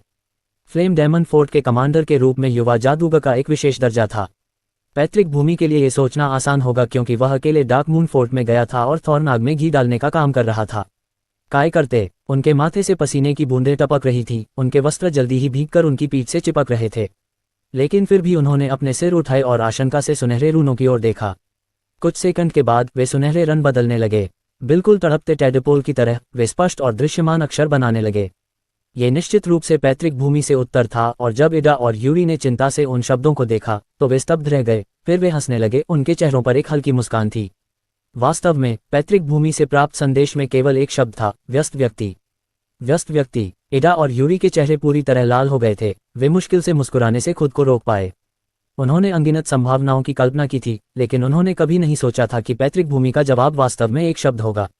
थोर्न पर लक्षित एक सरल शब्द जिसने पैतृक भूमि को रिपोर्ट किया था। जब इस बारे में सोचा गया तो यह हास्यास्पद लगा। थोर्न ने अभी कहा था कि पैतृक भूमि निश्चित रूप से राजीव मेहरा को कमांडर के पद से मुक्त कर देगी, लेकिन पैतृक भूमि ने न केवल उसे दंडित नहीं किया, बल्कि वे थोर्न मेहरा से असंतुष्ट थे, अन्यथा उन्होंने थोर्न को यह नहीं बताया होता कि वह एक दखलंदाजी करने वाला व्यक्ति था। एडा और यूरी इस समय अत्यंत अजीब भाव से थोर्न को देख रहे थे। यह एक ऐसा थप्पड़ था जो न केवल गूंजता था, बल्कि ऐसा था कि थोर्न को खून उगलना पड़ता। वास्तव में थोर्न को सचमुच खून उगलने की इच्छा हुई। यह क्या है? मैंने राजीव मेहरा के अपराधों की स्पष्ट रूप से पैतृक भूमि को सूचना दी, फिर भी उन्होंने इसके बारे में कुछ नहीं कहा और इसके बजाय मुझे डांटा। लानत है, फ्लेम डेमन फोर्ट को एक संवेदनशील समय पर बिना कुछ बताए छोड़ देना, जिसके कारण किला लगभग दुश्मनों के हाथों में चला गया था। साथ ही अगले दिन गुप्त रूप से ब्लैक टॉवर के डार्क मून फोर्ट के लिए निकल जाना और वहां पूरी सुबह रहना। यदि संभव होता तो थोर्न अपने पूर्वजों से पूछते, इसकी रिपोर्टिंग करने से मैं कैसे एक व्यस्त व्यक्ति बन सकता हूं। थोर्न का चेहरा पीला पड़ गया था, उसका दिल बहुत तेजी से धड़क रहा था क्योंकि वह बहुत परेशान था। उसने सोचा था कि युवा जादूगर का कमांडर का दर्जा छीन लिया जाएगा, लेकिन उसने ऐसे परिणाम की उम्मीद नहीं की थी। थोर्न की आंखें बहुत लाल और खून से लथपथ थीं। जब उसने उन टिमटिमाते पीले रंग के रूनों से बने शब्द को देखा तो उसके दिल में क्रोध भड़क उठा, जब तक कि वह इसे और नहीं रोक सका और एक जानवर जैसी दहाड़ लगाए। उसने 2 महीने तक खुशी खुशी इंतजार किया था, लेकिन उसे एक दखलंदाज व्यक्ति की तरह देखा गया तो वह कैसे नाराज नहीं हो सकता था। लेकिन क्रोध का कोई फायदा नहीं था। पैतृक भूमि की कार्रवाई से स्पष्ट रूप से पता चला कि वे युवा जादूगर के पक्ष में भेदभाव कर रहे थे। न केवल उन्होंने इसे नजरअंदाज किया, बल्कि उन्होंने स्पष्ट रूप से अपना रुख भी व्यक्त किया। थोर्न मेहरा पागल हो रहा था, लेकिन अचानक कदमों की आहट सुनाई दी जब आरव मेहरा ने बिना किसी जल्दबाजी के स्थिर गति से स्वागत कक्ष में प्रवेश किया और कमरे में अजीब माहौल देखा। एडा और यूरी ने अपने सिर नीचे झुका रखे थे, उनके चेहरे पर चुकंदर जैसा लाल रंग था, जबकि थोर्न का चेहरा राख की तरह लाल था। वह आरव मेहरा को अत्यंत सख्त निगाहों से देख रहा था। आरव मेहरा ने मन ही मन अपना सिर हिलाया, इस बारे में ज्यादा नहीं सोचा और थोर्न के पास गया। सर थोर्न, मुझे सेना का एक हिस्सा चाहिए। ओह! थोर्न, जो कि बर्फीली आभा बिखेरने की हद तक क्रोधित था, जब उसने आरव मेहरा को देखा तो वह खुद को भड़कने से रोक नहीं पाया। उसका अनुरोध सुनकर थोर्न शांत हो गया और आरव मेहरा को लाल आंखों से देखा। उसके चेहरे पर एक भयावह मुस्कान दिखाई दी। प्लानर लीजन पूरी तरह से उसके नियंत्रण में था। युवा जादूगर तो बस एक बाहरी व्यक्ति था, तो क्या हुआ अगर पैतृक भूमि ने उसकी स्थिति को रद्द नहीं किया? वास्तव में युवा जादूगर उसके सहयोग के बिना उग्रज्वाला तल में कुछ भी नहीं कर सकता था। थॉर्न इस बात के पक्ष में नहीं था कि युवा जादूगर भूत घाटी में 500 महान जादूगरों को तैनात करे, वह केवल किनारे से देखता रहा। इससे उसका कोई लेना देना नहीं था, भले ही युवा जादूगर अपनी सेना को उनके अंत तक ले जा रहा हो। ये सोचते हुए थोर्न ने बर्फीली आवाज में कहने से पहले युवा जादूगर पर एक गहरी नजर डाली। मुझे खेद है, माफा, मेरे लोगों के पास अन्य कार्य हैं। वे बिना अनुमति के ज्वाला दानव किले को नहीं छोड़ सकते। ये तुम्हारे लोग हैं। मुझे अच्छी तरह याद है कि ये मेहरा परिवार की प्लेनर सेना थी। ये सर थॉर्न के लोग कब से बन गए? एक कमांडर के तौर पर मुझे सेना भेजने का अधिकार है। यह ऐसी बात है जिससे सर थॉर्न इनकार नहीं कर सकते। मुझे स्वाभाविक रूप से पता है कि आप एक कमांडर हैं, आपको सैनिकों को भेजने का अधिकार है, इसलिए अगर आप उन्हें भेजने में सक्षम हैं तो मैं आपको नहीं रोकूंगा। थॉर्न ने आरव मेहरा को तिरस्कार से देखते हुए कहा। प्लेन लीजन में कोई भी तब तक नहीं हिलता जब तक कि थॉर्न व्यक्तिगत रूप से आदेश न दे। हाँ, आरव मेहरा को पहले से ही इस नतीजे का अंदाजा था। वह शांत दिखाई दिया और कुछ और नहीं कहा। वह केवल हल्के से मुस्कुराया, थॉर्न मेहरा की ओर देखा और जाने के लिए मुड़ गया। सुरक्षा की परतों से गुजरने के बाद वह अपने रहने के क्वार्टर में वापस आ गया। हकीकत में आरव मेहरा को इस प्लेन लीजन से ज्यादा उम्मीद नहीं थी। अपने रहने के कमरे में उसने मौत की किताब निकाली और गहन चरित्रों का जाप किया। एक पल में तीव्र मानसिक उतार चढ़ाव उठे और उसका सिलहुट गायब हो गया। आरव मेहरा फिर डेमीप्लेन में दिखाई दिए, हरी भरी मिट्टी पर चलते हुए। डेमीप्लेन फल फूल रहा था, हर जगह सुगंधित घास फैली हुई थी, जबकि पेड़ अपनी छाया डाल रहे थे और नदियां बह रही थीं। जीवन की समृद्ध आभा हर जगह फैल गई। 2 महीने बाद डेमीप्लेन में बहुत बदलाव आया। सबसे पहले मैना घनत्व एक बार फिर बढ़ गया। इसका मुख्य कारण मैना वाइन था। यह मूल रूप से एक युवा अंकुर था जिसे पूरी तरह से परिपक्व होने से पहले 2 से 3 साल तक बढ़ने की आवश्यकता थी। लेकिन डेमीप्लेन के विशेष वातावरण में मैना वाइन की वृद्धि की गति 10 गुना से अधिक हो गई थी। यह उस बिंदु पर पहुंच गया जहां ये शून्य से मैना निकाल सकता था और 2 महीने से अधिक समय के बाद डेमीप्लेन के विकास को गति दे सकता था।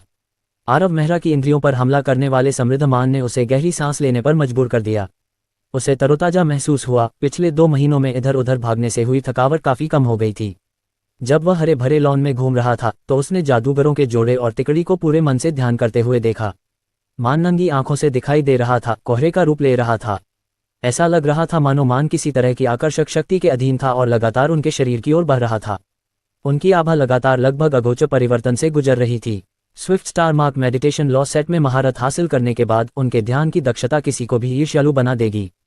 50 जादूगर 2 महीने से अधिक समय तक डेमीप्लेन में रहे और अपना सारा समय ध्यान में बिताया। जब वह पहुंचे तो आरव मेहरा ने पूरे क्षेत्र को कवर करने के लिए अपने मैजिक एरे को जगाया और अचानक पाया कि उनमें से सबसे कम प्रतिभाशाली ताजी पहले से ही 9वीं रैंक का महान जादूगर था। जहां तक बाकी लोगों की बात है तो उनमें से अधिकांश पहले से ही 9वीं रैंक के शिखर पर खड़े थे, जो उच्च जादूगर क्षेत्र में आगे बढ़ने का प्रयास कर रहे थे। आरव मेहरा चुपके से उनके सुधार से चौंक गया। आखिरकार 2 महीने पहले इनमें से ज्यादातर लोग सिर्फ 1 रैंक के महान जादूगर थे, जबकि ज्यादा ताकतवर 5वें रैंक के महान जादूगर थे। लेकिन उन्होंने अपनी किस्मत बदल दी थी और सभी 9वें रैंक के महान जादूगर बन गए थे। अगर यह बात फैल जाए तो कोई भी इस पर विश्वास नहीं करेगा। स्वाभाविक रूप से बना डेमीप्लेन ध्यान के लिए एक धन्य वातावरण था। 14 फॉर्मूला स्विफ्ट स्टार मार्क और उनकी जादुई प्रतिभाएं प्राचीन भगवान की आभा के प्रभाव के कारण गुणात्मक परिवर्तनों से गुजर रही थीं। इन सभी कारणों ने 50 जादूगरों को जल्दी से सुधार दिया। वास्तव में सब कुछ पर विचार करने के बाद अगर वे इतने समय के बाद 9वीं रैंक के महान जादूगर नहीं बन गए होते तो आरव मेहरा को आश्चर्य होता कि क्या वे उसके न होने पर इधर उधर घूम रहे थे। अध्याय 470। आरव मेहरा ने शुरू में सोचा था कि ये लोग 3 महीने के भीतर उच्च जादूगर बन जाएंगे। वे 2 महीने के बाद ही 9वें रैंक पर पहुंच गए। पिछले महीने के भीतर उच्च जादूगर क्षेत्र तक पहुंचने में कोई समस्या नहीं होगी। लेकिन वह अब और इंतजार नहीं कर सकता था। अधिक सटीक रूप से कहें तो ये ब्लैक टॉवर के साथ सहयोग के कारण था। जब युद्ध आधिकारिक रूप से शुरू हुआ तो वह एक शक्तिशाली सेना को बाहर निकालने से बच नहीं पाएगा। भले ही ब्लैक टॉवर उस युद्ध की मुख्य शक्ति थी, लेकिन मेहरा परिवार की सेना के 500 महान जादूगर रेत के कणों की तरह महसूस करते थे। इससे वह थोड़ा शर्मिंदा हुआ। यदि इसमें 50 उच्च जादूगरों को जोड़ दिया जाए तो यह और भी बेहतर प्रस्तुति होगी। इसके अलावा वे साधारण उच्च जादूगर नहीं थे। आरव मेहरा ने उनके ध्यान में बाधा नहीं डाली और इसके बजाय अपनी याददाश्त से मिले रास्ते पर चलते हुए डेमीप्लेन के केंद्र में जंगल में चला गया। वह जल्द ही चौकोर आकार की सरणी में पहुंच गया और उस पर मोटी मैना ने हमला कर दिया। उसके आगे कुछ 100 मीटर की दूरी पर एक तालाब था जिसमें तरल मैना बह रही थी और तालाब के तल पर एक चमकदार चमक थी। आरव मेहरा स्वाभाविक रूप से जानता था कि तालाब के तल पर मैना क्रिस्टल लंबे समय से जमा हो रहे थे। प्राचीन भगवान की आत्मा के 2 जुड़े हुए टुकड़े शांतिपूर्वक खाली सतह पर पड़े थे। उनके आसपास का वातावरण बिल्कुल खाली था। डेमीप्लेन के भीतर परिवर्तन प्राचीन भगवान की आत्मा के टुकड़ों द्वारा शुरू किए गए थे और जैसे ही आरव मेहरा पास आया उसने भयावह मान उतार चढ़ाव महसूस किया, जिससे वह कुछ हद तक भयभीत हो गया। उसके माथे पर ठंडे पसीने की एक धार टपक रही थी। जब वह प्राचीन भगवान के आत्मा के टुकड़ों के सामने पहुंचा तब तक उसकी पीठ पहले से ही भीग चुकी थी। आरव मेहरा तनाव में था क्योंकि वह प्राचीन भगवान के आत्मा के टुकड़ों को देख रहा था। फिर धीरे धीरे झुककर उसने आत्मा के टुकड़ों को पकड़ने के लिए अपना हाथ बढ़ाया। वह स्पष्ट रूप से प्राचीन भगवान के आत्मा के टुकड़ों में निहित भयानक शक्ति को महसूस कर सकता था, जिसे वर्णन करना कठिन था। अपनी वर्तमान शक्ति के बावजूद वह अभी भी प्राचीन देवता के आत्मा अंशों के सामने स्वयं को तुच्छ महसूस कर रहा था। धत्तेरी की, आरव मेहरा ने शाप दिया। सच कहूं तो अगर वह कर सकता तो इस चीज को कभी नहीं छूता। प्राचीन देवता भयानक अस्तित्व थे, उनसे जुड़ी हर चीज वर्जित थी। वर्जित चीज को छूने से अनगिनत आपदाएं आती थीं। लेकिन इस बारे में कुछ नहीं किया जा सकता था। उसे जल्द ही ब्लैक टॉवर के साथ मिलकर थाविंग फायर ट्राइब पर हमला करना था। अगर वह तब तक एक सभ्य बल पेश नहीं कर सका तो वे खराब शर्तों पर अलग हो सकते थे और उसके कई महीनों का काम धुएं में बदल जाएगा। कौन जानता है कि अगर वह इस अवसर को चूक गया तो उसे राइजिंग ड्रैगन एरे के भीतर क्रोमेटिक ड्रैगन क्रिस्टल कब मिल सकता है। इस प्रकार वह केवल जोखिम उठाने और प्राचीन भगवान की आत्मा के टुकड़े को लाने का विकल्प चुन सकता था। यदि सब कुछ सुचारू रूप से चला तो उन 50 जादूगरों को उच्च जादूगर क्षेत्र तक पहुंचने के लिए आवश्यक समय बहुत कम हो जाएगा। लानत है, मेहरा, तुम क्या कर रहे हो? जैसे ही आरव मेहरा ने प्राचीन भगवान की आत्मा का टुकड़ा उठाया, 10,000 मंत्र चक्र से एक काला धुआं उठा जो विकृत होकर 3 अजीब चेहरों में बदल गया। ये तीनों चेहरे घबराए हुए भावों से भरे हुए थे और आरव मेहरा को देखकर चौंक गए। अरे, यह कोई मजाक नहीं है। मैंने तुम्हें पहले ही बताया था, प्राचीन भगवान की आत्मा के टुकड़े इस दुनिया की सबसे बुरी और डरावनी चीजें हैं। तुम खुद पर विपत्ति लाओगे। हाँ, मुझे पता है। एंडिफा की अचानक उपस्थिति और उसके हताश शब्दों ने आरव मेहरा को चौंका दिया। उसने लगभग आत्मा के टुकड़े को जमीन पर गिरा दिया। एक पीली अभिव्यक्ति के साथ वह मुड़ा और एंडिफा को देखा, अपनी आंखें घुमाते हुए। अगर मेरे पास कोई बेहतर विकल्प नहीं होता तो क्या मैं प्राचीन भगवान की आत्मा के टुकड़े के लिए जाता? लेकिन आरव मेहरा का एंडिफा को अपनी योजना समझाने का कोई इरादा नहीं था, क्योंकि वह अभी भी आत्मा के टुकड़े को पकड़े हुए था और सतर्क था। हे भगवान, तुम क्या जानते हो? तुम अभी भी एक प्राचीन भगवान की आत्मा के टुकड़े को छूने की हिम्मत करते हो? आरव मेहरा के जवाब ने एंडिफा के भयभीत भावों को क्रोध में बदल दिया। उसकी आवाज में बहुत अधिक पछतावा था। वह बहुत बदकिस्मत था। उसने शुरू में सोचा था कि जिस युवा जादूगर का उसने अनुसरण किया था उसके पास असीम संभावनाएं थीं और वह भविष्य में अपनी ताकत वापस पा सकता था, साथ ही एक शरीर भी पा सकता था। लेकिन जितना ज्यादा वह इस युवा जादूगर का पीछा करता रहा, उतना ही उसे लगा कि इस तरह की सोच भली भाली है। ये युवा जादूगर क्या कर रहा था? और इस पर्वत श्रृंखला में उसने अपने डेमीप्लेन में एक प्राचीन देवता की आत्मा का टुकड़ा रखा। फिर उसने तुलान पर्वत श्रृंखला की यात्रा की। अधिक से अधिक खतरनाक घटनाएं होती रहीं जो उसे हर बार डराती रहीं। और आज उसने वास्तव में सोए हुए प्राचीन भगवान की आत्मा के टुकड़ों को उकसाया। ये केवल मौत को आमंत्रित करना था। अगर प्राचीन देवता की आत्मा जागृत हो गई तो यह एक आपदा होगी, ठीक उसी तरह जैसे उस घाटी में हुई थी। न केवल युवा जादूगर बल्कि एंडरफा और इस डेमीप्लेन में मौजूद 50 जादूगर उस आपदा में दफन हो जाएंगे। आरव मेहरा के पास एंडरफा से निपटने के लिए अतिरिक्त ऊर्जा नहीं थी। उसका मन प्राचीन भगवान के आत्मा के टुकड़े पर केंद्रित था। उसके माथे से ठंडे पसीने की बूंदें टपक रही थीं क्योंकि वह अधिक से अधिक चिंतित हो रहा था। उसने सावधानी से आत्मा के टुकड़े में मैना की एक हल्की सी धार डाली और अचानक आत्मा के टुकड़े ने धधकती और ठंडी शक्ति उत्सर्जित की। अचानक उसके दिमाग में शक्ति से भरपूर एक प्रभावशाली सिलहुट दिखाई दिया। इस समय उसके शरीर की शक्ति समाप्त हो चुकी थी। वह मुश्किल से कोई हरकत कर पा रहा था। काले बादलों ने पूरे डेमीप्लेन को ढक लिया था। तूफान सीटी बजाते हुए गुजर रहे थे। गरज के साथ बिजली चमक रही थी। ऐसा लग रहा था मानो पूरा डेमीप्लेन न्याय के दिन से गुजर रहा हो। इसके बाद आसपास के वातावरण में बहने वाला मान बढ़ गया और वह उन्मत्त हो गया। Fuck fuck fuck. जैसे ही एंडफा ने भयानक गर्जना की, तूफान कमजोर पड़ गया, बिजली गायब हो गई और काले बादलों के बीच से प्रकाश भेद कर डेमीप्लेन पर चमकने लगा। वह उन्मत्त मन भी शांत हो गया। डेमीप्लेन अब असीम मन से भर गया था। ओह! ऐसा करने के बाद आरव मेहरा गिर पड़ा, कागज की शीट की तरह पीला पड़ गया। उसके माथे से पसीने की बूंदें टपक रही थीं। उसने धीरे से आत्मा के टुकड़े को छोड़ दिया और वह भयानक आत्मा का टुकड़ा एक बार फिर शांति से जमीन पर लेट गया। गहरी सांस लेने के बाद वह स्पष्ट रूप से महसूस कर सकता था कि उसके शरीर से पूरी तरह से मैना निकल चुकी थी।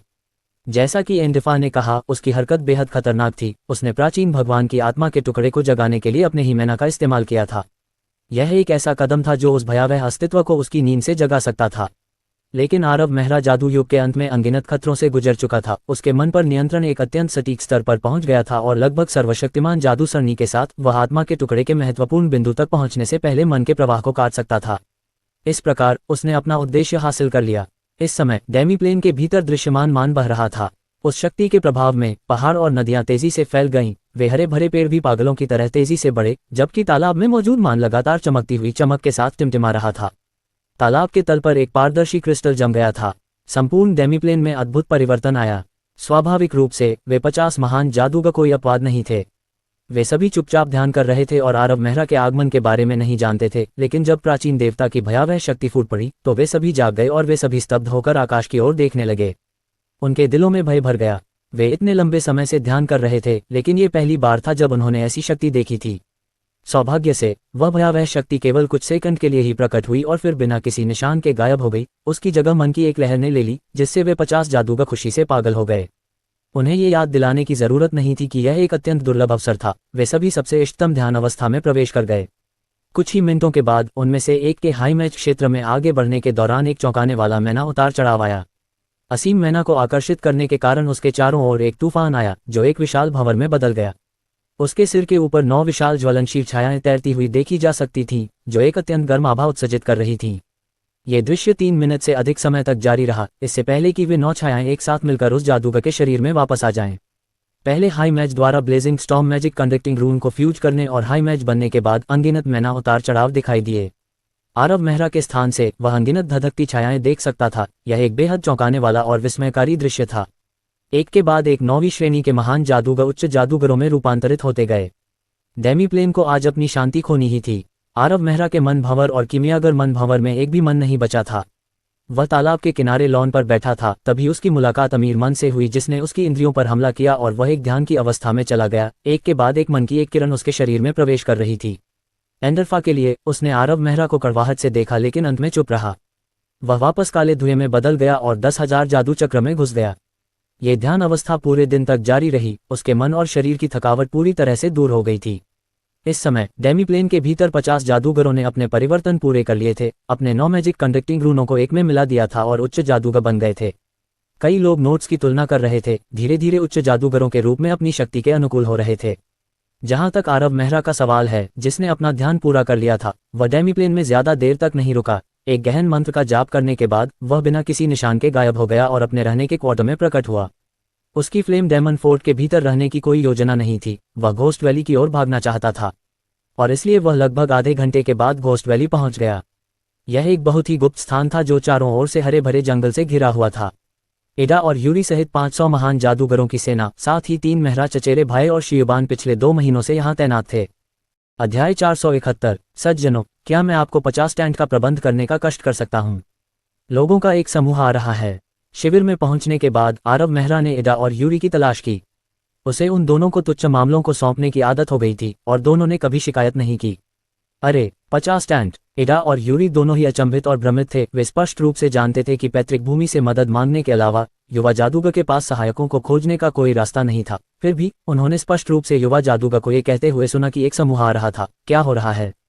कोई प्रॉब्लम है क्या? लेकिन एडा और यूरी के पास सोचने का समय नहीं था, क्योंकि आरव मेहरा की आवाज पहले ही गूंज चुकी थी, जिससे दोनों चौंक कर जाग गए और बच्चों की तरह सिर हिलाया। कोई समस्या नहीं, कोई समस्या नहीं।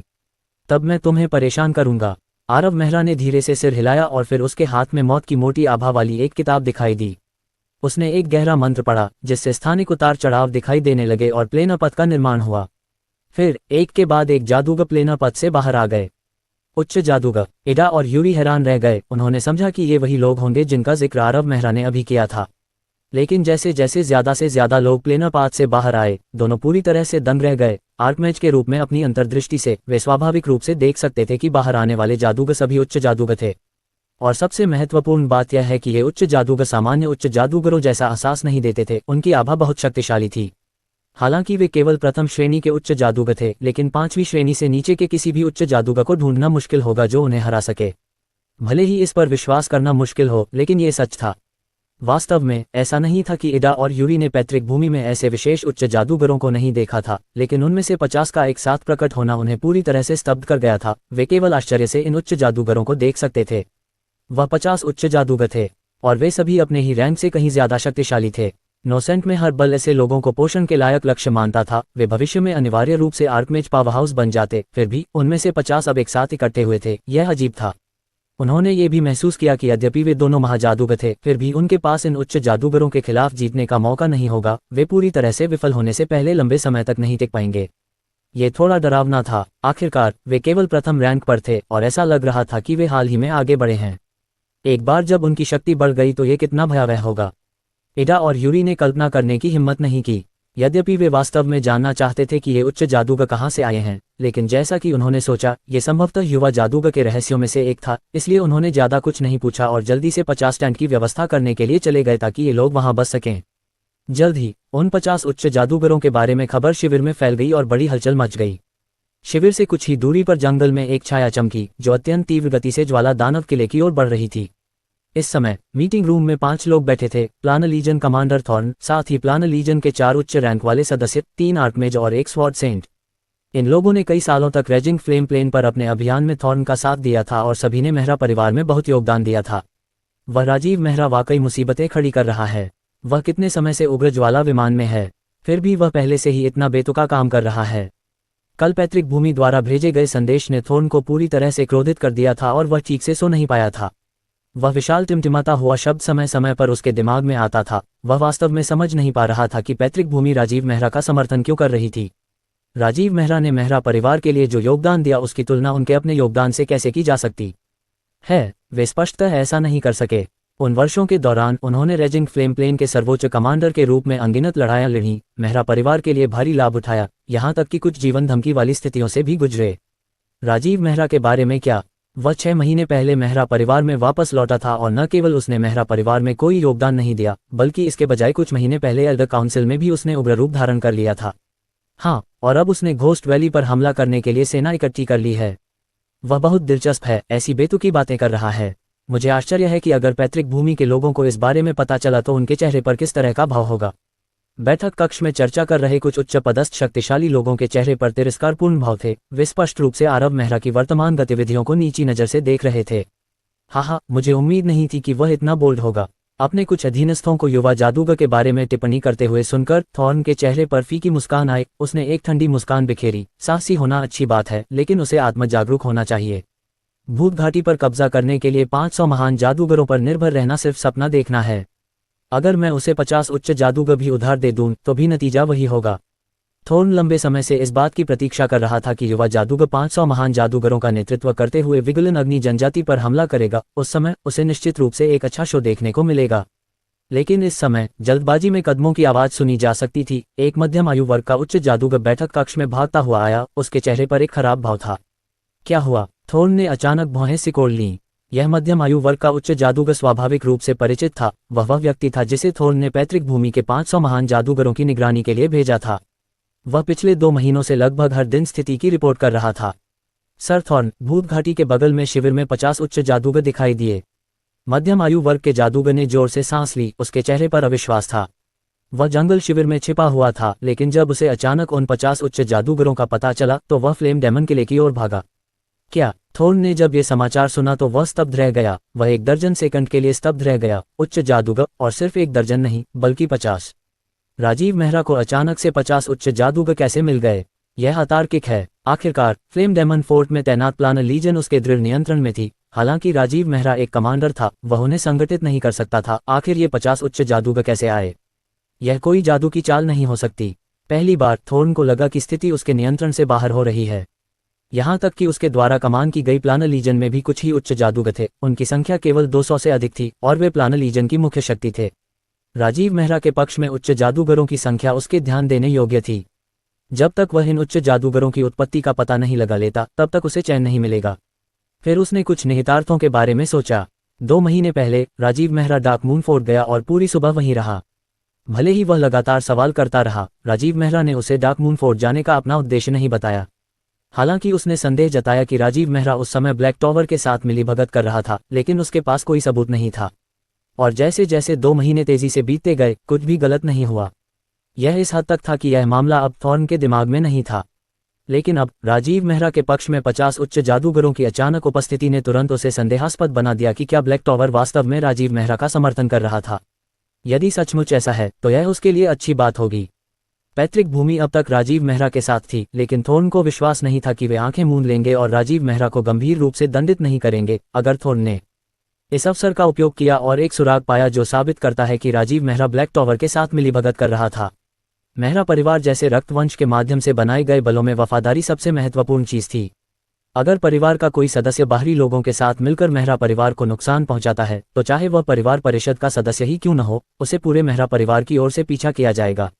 जैसे ही उसने ये सोचा, थॉर्न अपने चेहरे पर व्यंग्यात्मक भाव लिए खड़ा हो गया। अपने अधीनस्थों के हैरान परेशान भावों के बीच बैठक कक्ष से जल्दी से बाहर निकल गया और फिर फ्लेम डेमन फोर्ट को छोड़कर भूत घाटी की ओर भाग गया। वह शीघ्र ही उस शिविर में पहुंच गया। 5वीं रैंक के तलवार संत के रूप में अपनी शक्ति के साथ वह स्पष्ट रूप से समझ सकता था कि यह ठीक वैसा ही था जैसा कि मध्यम आयु वर्ग के व्यक्ति ने कहा था। शिविर के भीतर 50 से अधिक उच्च जादूगरों के उतार चढ़ाव थे। हालांकि वह शांत भाव से रहने वाले क्वार्टर की ओर चला गया, लेकिन वह चौंकने से खुद को नहीं रोक सका।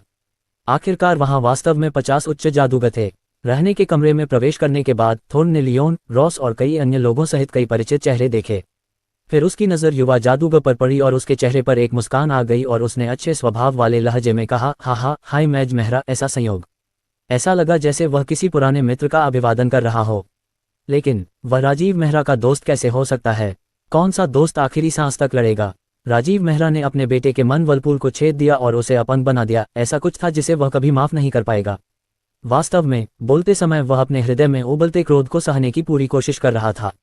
इस बारे में कुछ नहीं किया जा सकता था। वह वास्तव में युवा जादूगर के साथ टकराव नहीं कर सकता था। आखिरकार अगर उसने उपद्रव किया या सीधे हमला किया तो वह उन 50 उच्च जादूगरों की उत्पत्ति के बारे में कैसे जान सकता था? वह केवल सहन कर सकता था। एक बार जब उसे यकीन हो गया कि ये उच्च जादूगर ब्लैक टॉवर से आए हैं और उसके पास निर्णायक सबूत हैं, तो ये युवा जादूगर मौत की सजा से बच नहीं सकेगा। ये सोचते ही उसके चेहरे पर मुस्कान और भी गहरी हो गई। अध्याय 472। ये सर थॉर्न निकला, मुझे नहीं पता था कि आप यहाँ तक आए हैं। क्या आपको कुछ चाहिए? आरव मेहरा ने अचानक आंखें सिकोड़ लीं। वह देख सकता था कि थॉर्न थोड़ा अजीब व्यवहार कर रहा था। हाँ, ये कुछ भी नहीं है, मैं बस एक नज़र डालने आया था। थॉर्न हंसा। उसकी आंखें हर जगह घूम रही थीं। युवा जादूगर का सामना करने के लिए इस रवैये का उपयोग करना उसे बहुत असहज कर रहा था। कुछ मिनटों के बाद वह आरव मेहरा की ओर मुड़ा और एक नीरस स्वर में बोला, उच्च जादूगर मेहरा, मुझे याद है कि आपके पास 500 महान जादूगर और 10 उच्च जादूगर थे। अचानक 50 और उच्च जादूगर कैसे हो गए? क्या हो रहा है? हालांकि थॉर्न बहुत शांत दिख रहा था, लेकिन उसका दिल बिल्कुल भी शांत नहीं था। वह युवा जादूगर को घूर रहा था, उसके हाव भाव से कुछ जानने की कोशिश कर रहा था। लेकिन उसे निराशा हुई। युवा जादूगर बहुत शांत था और घबराया नहीं। क्या ऐसा हो सकता है कि वे 50 उच्च जादूगर ब्लैक टॉवर से नहीं हैं? ये कैसे हो सकता है? तो फिर ये महान जादूगर कहाँ से आ रहे हैं? थोर्न को विश्वास नहीं हुआ कि युवा जादूगर ऐसा जादू कर सकता है। किसी भी हालत में उसे उन उच्च जादूगरों की उत्पत्ति का पता लगाना था।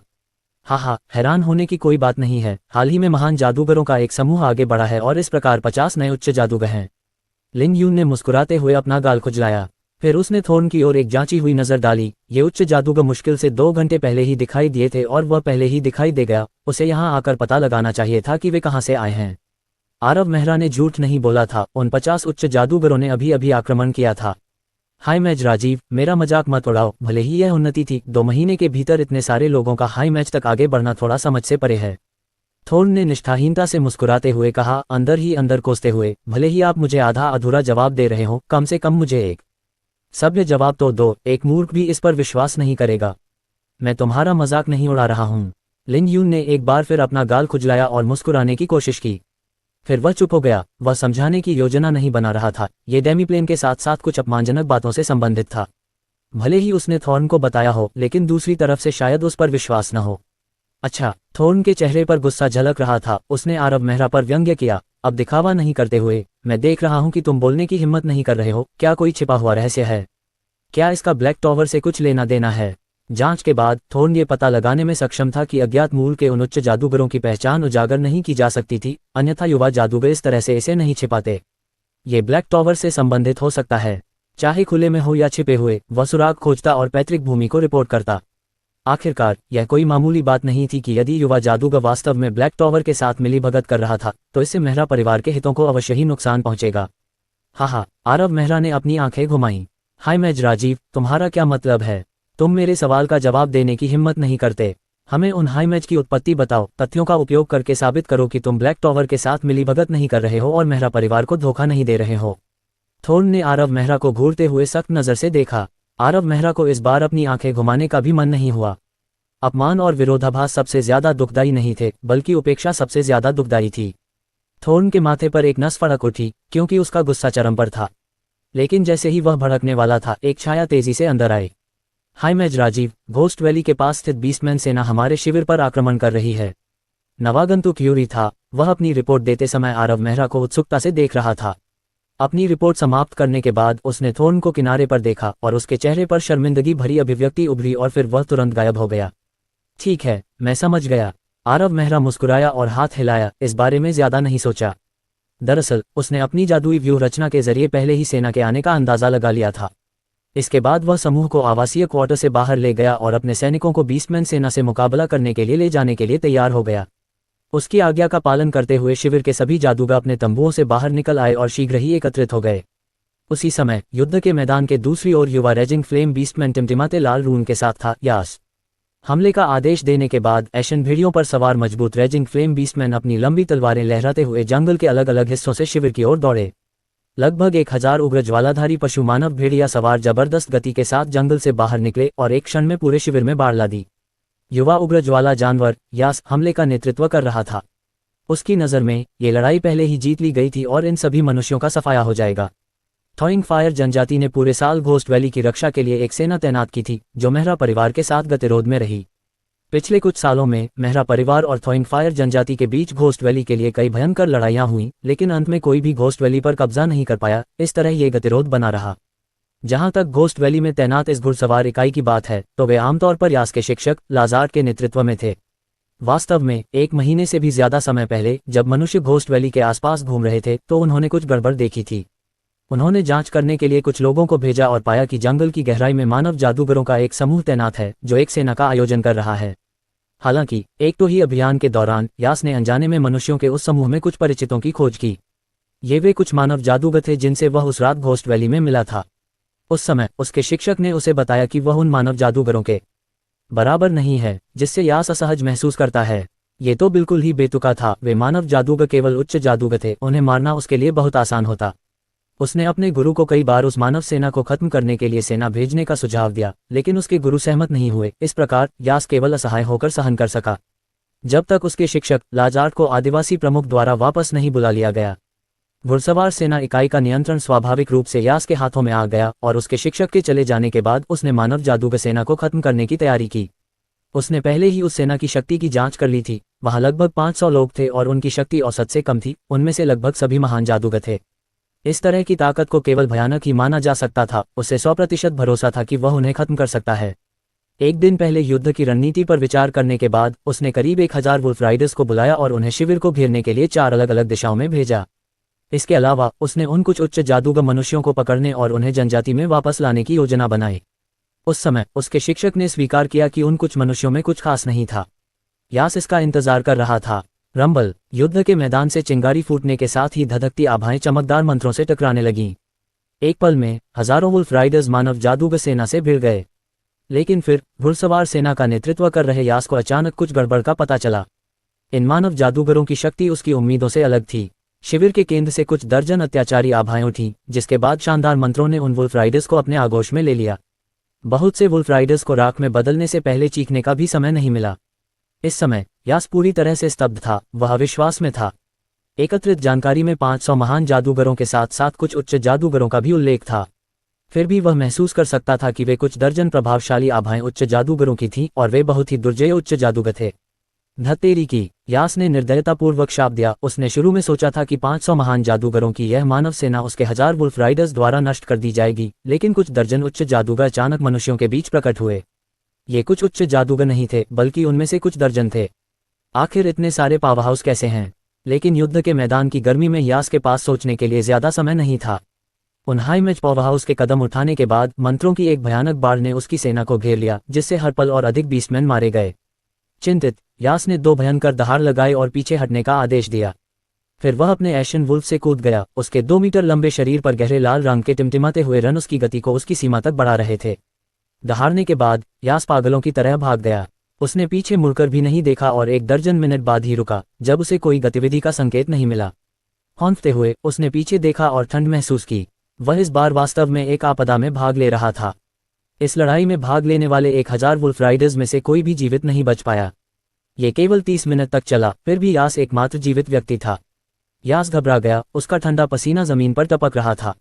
वह इस भारी नुकसान का कारण था। वह इसके बारे में सोचते हुए लगभग सीधा खड़ा नहीं हो पा रहा था। 2 घंटे के बाद उलझन में डूबा यास थाविंग फायर जनजाति में वापस लौटा और अपने शिक्षक लाजार्ट को ढूंढ निकाला। यास, तुम वापस आ गए। भूत घाटी का क्या हुआ? लाजार्ट ने यास को संदेहास्पद और हैरान होकर देखा। जनजातीय प्रमुख ने उसे कुछ मामलों पर चर्चा करने के लिए 1 दिन पहले बुलाया था और लाजार्ट ने जाने से पहले यास को घुड़सवार सेना इकाई का नियंत्रण दिया था, उसे बार बार सावधान रहने की चेतावनी दी थी। टीचर, मैं यास हकला रहा था, पीला पड़ गया था, वह पूरी तरह से भयभीत था। युवावस्था से वयस्कता तक वह एक बहुत ही सफल सैन्य प्रतिभा था। ये पहली बार था जब उसके साथ ऐसा कुछ हुआ था। आखिर क्या हुआ? बताओ मुझे। यास के हाव भाव देखकर लाजार्ट का चेहरा उदास हो गया। उसे एहसास हुआ कि कुछ बड़ा हुआ है, अन्यथा उसका शिष्य ऐसा नहीं दिखता। सेना पर मनुष्यों ने हमला किया और उसे बहुत नुकसान उठाना पड़ा। अगर ऐसा है तो मैं तुम्हें दोष नहीं दूंगा, तुम अभी भी युवा हो, तुम्हें नेतृत्व करने का ज्यादा अनुभव नहीं है। वह यास के माथे से पसीने की बूंदें टपक रही थीं और वह उसे साफ करने की जहमत नहीं उठा पा रहा था। उसने घबराकर लाजार्ट की तरफ देखा और बिना कुछ छिपाए सारी बातें बता दीं। अध्याय 473। धत्तेरी की। यास ने जब सब कुछ समझाया तो लाजार्ट का चेहरा और भी खराब होता गया, उसके माथे की नसें फड़कने लगीं। उसे वाकई उम्मीद नहीं थी कि यास इस आपदा में शामिल हो जाएगा। वह परेशान होकर चिल्लाया, क्या तुम्हें पता है तुमने क्या किया? जाने से पहले मैंने तुम्हें बार बार चेतावनी दी थी कि इसे अपने सिर पर मत चढ़ने दो और मेरी आज्ञा के बिना सेना को मत जुटाओ। लाजार्ट सच में पागल हो गया था। उसकी उंगली यास की नाक पर लगभग चुभ रही थी। ये स्पष्ट था कि यह पैगंबर बहुत गुस्से में था। वह कैसे न हो सकता है? कोई भी कुलीन वुल्फ राइडर भागने में सफल नहीं हुआ था। यास एकमात्र जीवित व्यक्ति था और वह घुड़सवार इकाई घोस्ट वैली में तैनात बल का एक बड़ा हिस्सा थी। इतनी बड़ी क्षति का प्रभाव थाविंग फायर ट्राइब की सेनाओं पर पड़ेगा। भले ही वह यास से बहुत प्यार करता था, लेकिन इस बार वह उसे डांटने से खुद को नहीं रोक सका। सबसे महत्वपूर्ण बात यह थी कि यह मामला बहुत गंभीर था। भले ही लाजार्ट थाविंग फायर जनजाति के 6 महान पैगंबरों में से एक था, फिर भी 1000 वुल्फ राइडर्स की हानि का हिसाब लगाना बहुत कठिन था। गुरुजी, मैंने मुझसे गलती की, लेकिन वे मनुष्य बहुत चालाक हैं। उनके पास स्पष्ट रूप से केवल 500 महान जादूगर और कुछ उच्च जादूगर थे, फिर भी कुछ दर्जन दुर्जय उच्च जादूगर अचानक प्रकट हुए। यास का चेहरा पीला पड़ गया था। उसने पहली बार अपने शिक्षक को इतना गुस्से में देखा था और वह इस समय वास्तव में घबरा रहा था। वह डरे हुए भाव से लाजार्ट को देख रहा था। बस अपना मुंह बंद करो। लाजार्ड ने यास की तरफ बेरहमी से देखा और फिर चुप हो गया। उसे साफ पता था कि चूंकि मामला इस हद तक बढ़ चुका था, इसलिए नाराज रहने का कोई मतलब नहीं था। सबसे जरूरी बात इस मुद्दे को सुलझाने का तरीका ढूंढना था। चाहे जो भी हो, यास ही वह शिष्य था जिस पर उसे गर्व था। हालांकि इस बार उसने गलती की और कबीले को भारी नुकसान पहुंचाया, लेकिन अपने शिक्षक के तौर पर उसे इस गड़बड़ी को सुलझाने में मदद करनी थी। यदि जनजाति ने उसे दंडित किया तो यास निश्चित रूप से खत्म हो जाएगा। ये सोचते हुए लाजार्ड के चेहरे पर थोड़ी नरमी आई। उसने यास की तरफ देखा और गंभीर स्वर में कहा, वापस जाओ और सोचो। यास के जाने के बाद लाजार्ड ने गहरी सांस ली। उसके चेहरे पर चिंता साफ झलक रही थी। इस गड़बड़ी को सुलझाना आसान नहीं होगा।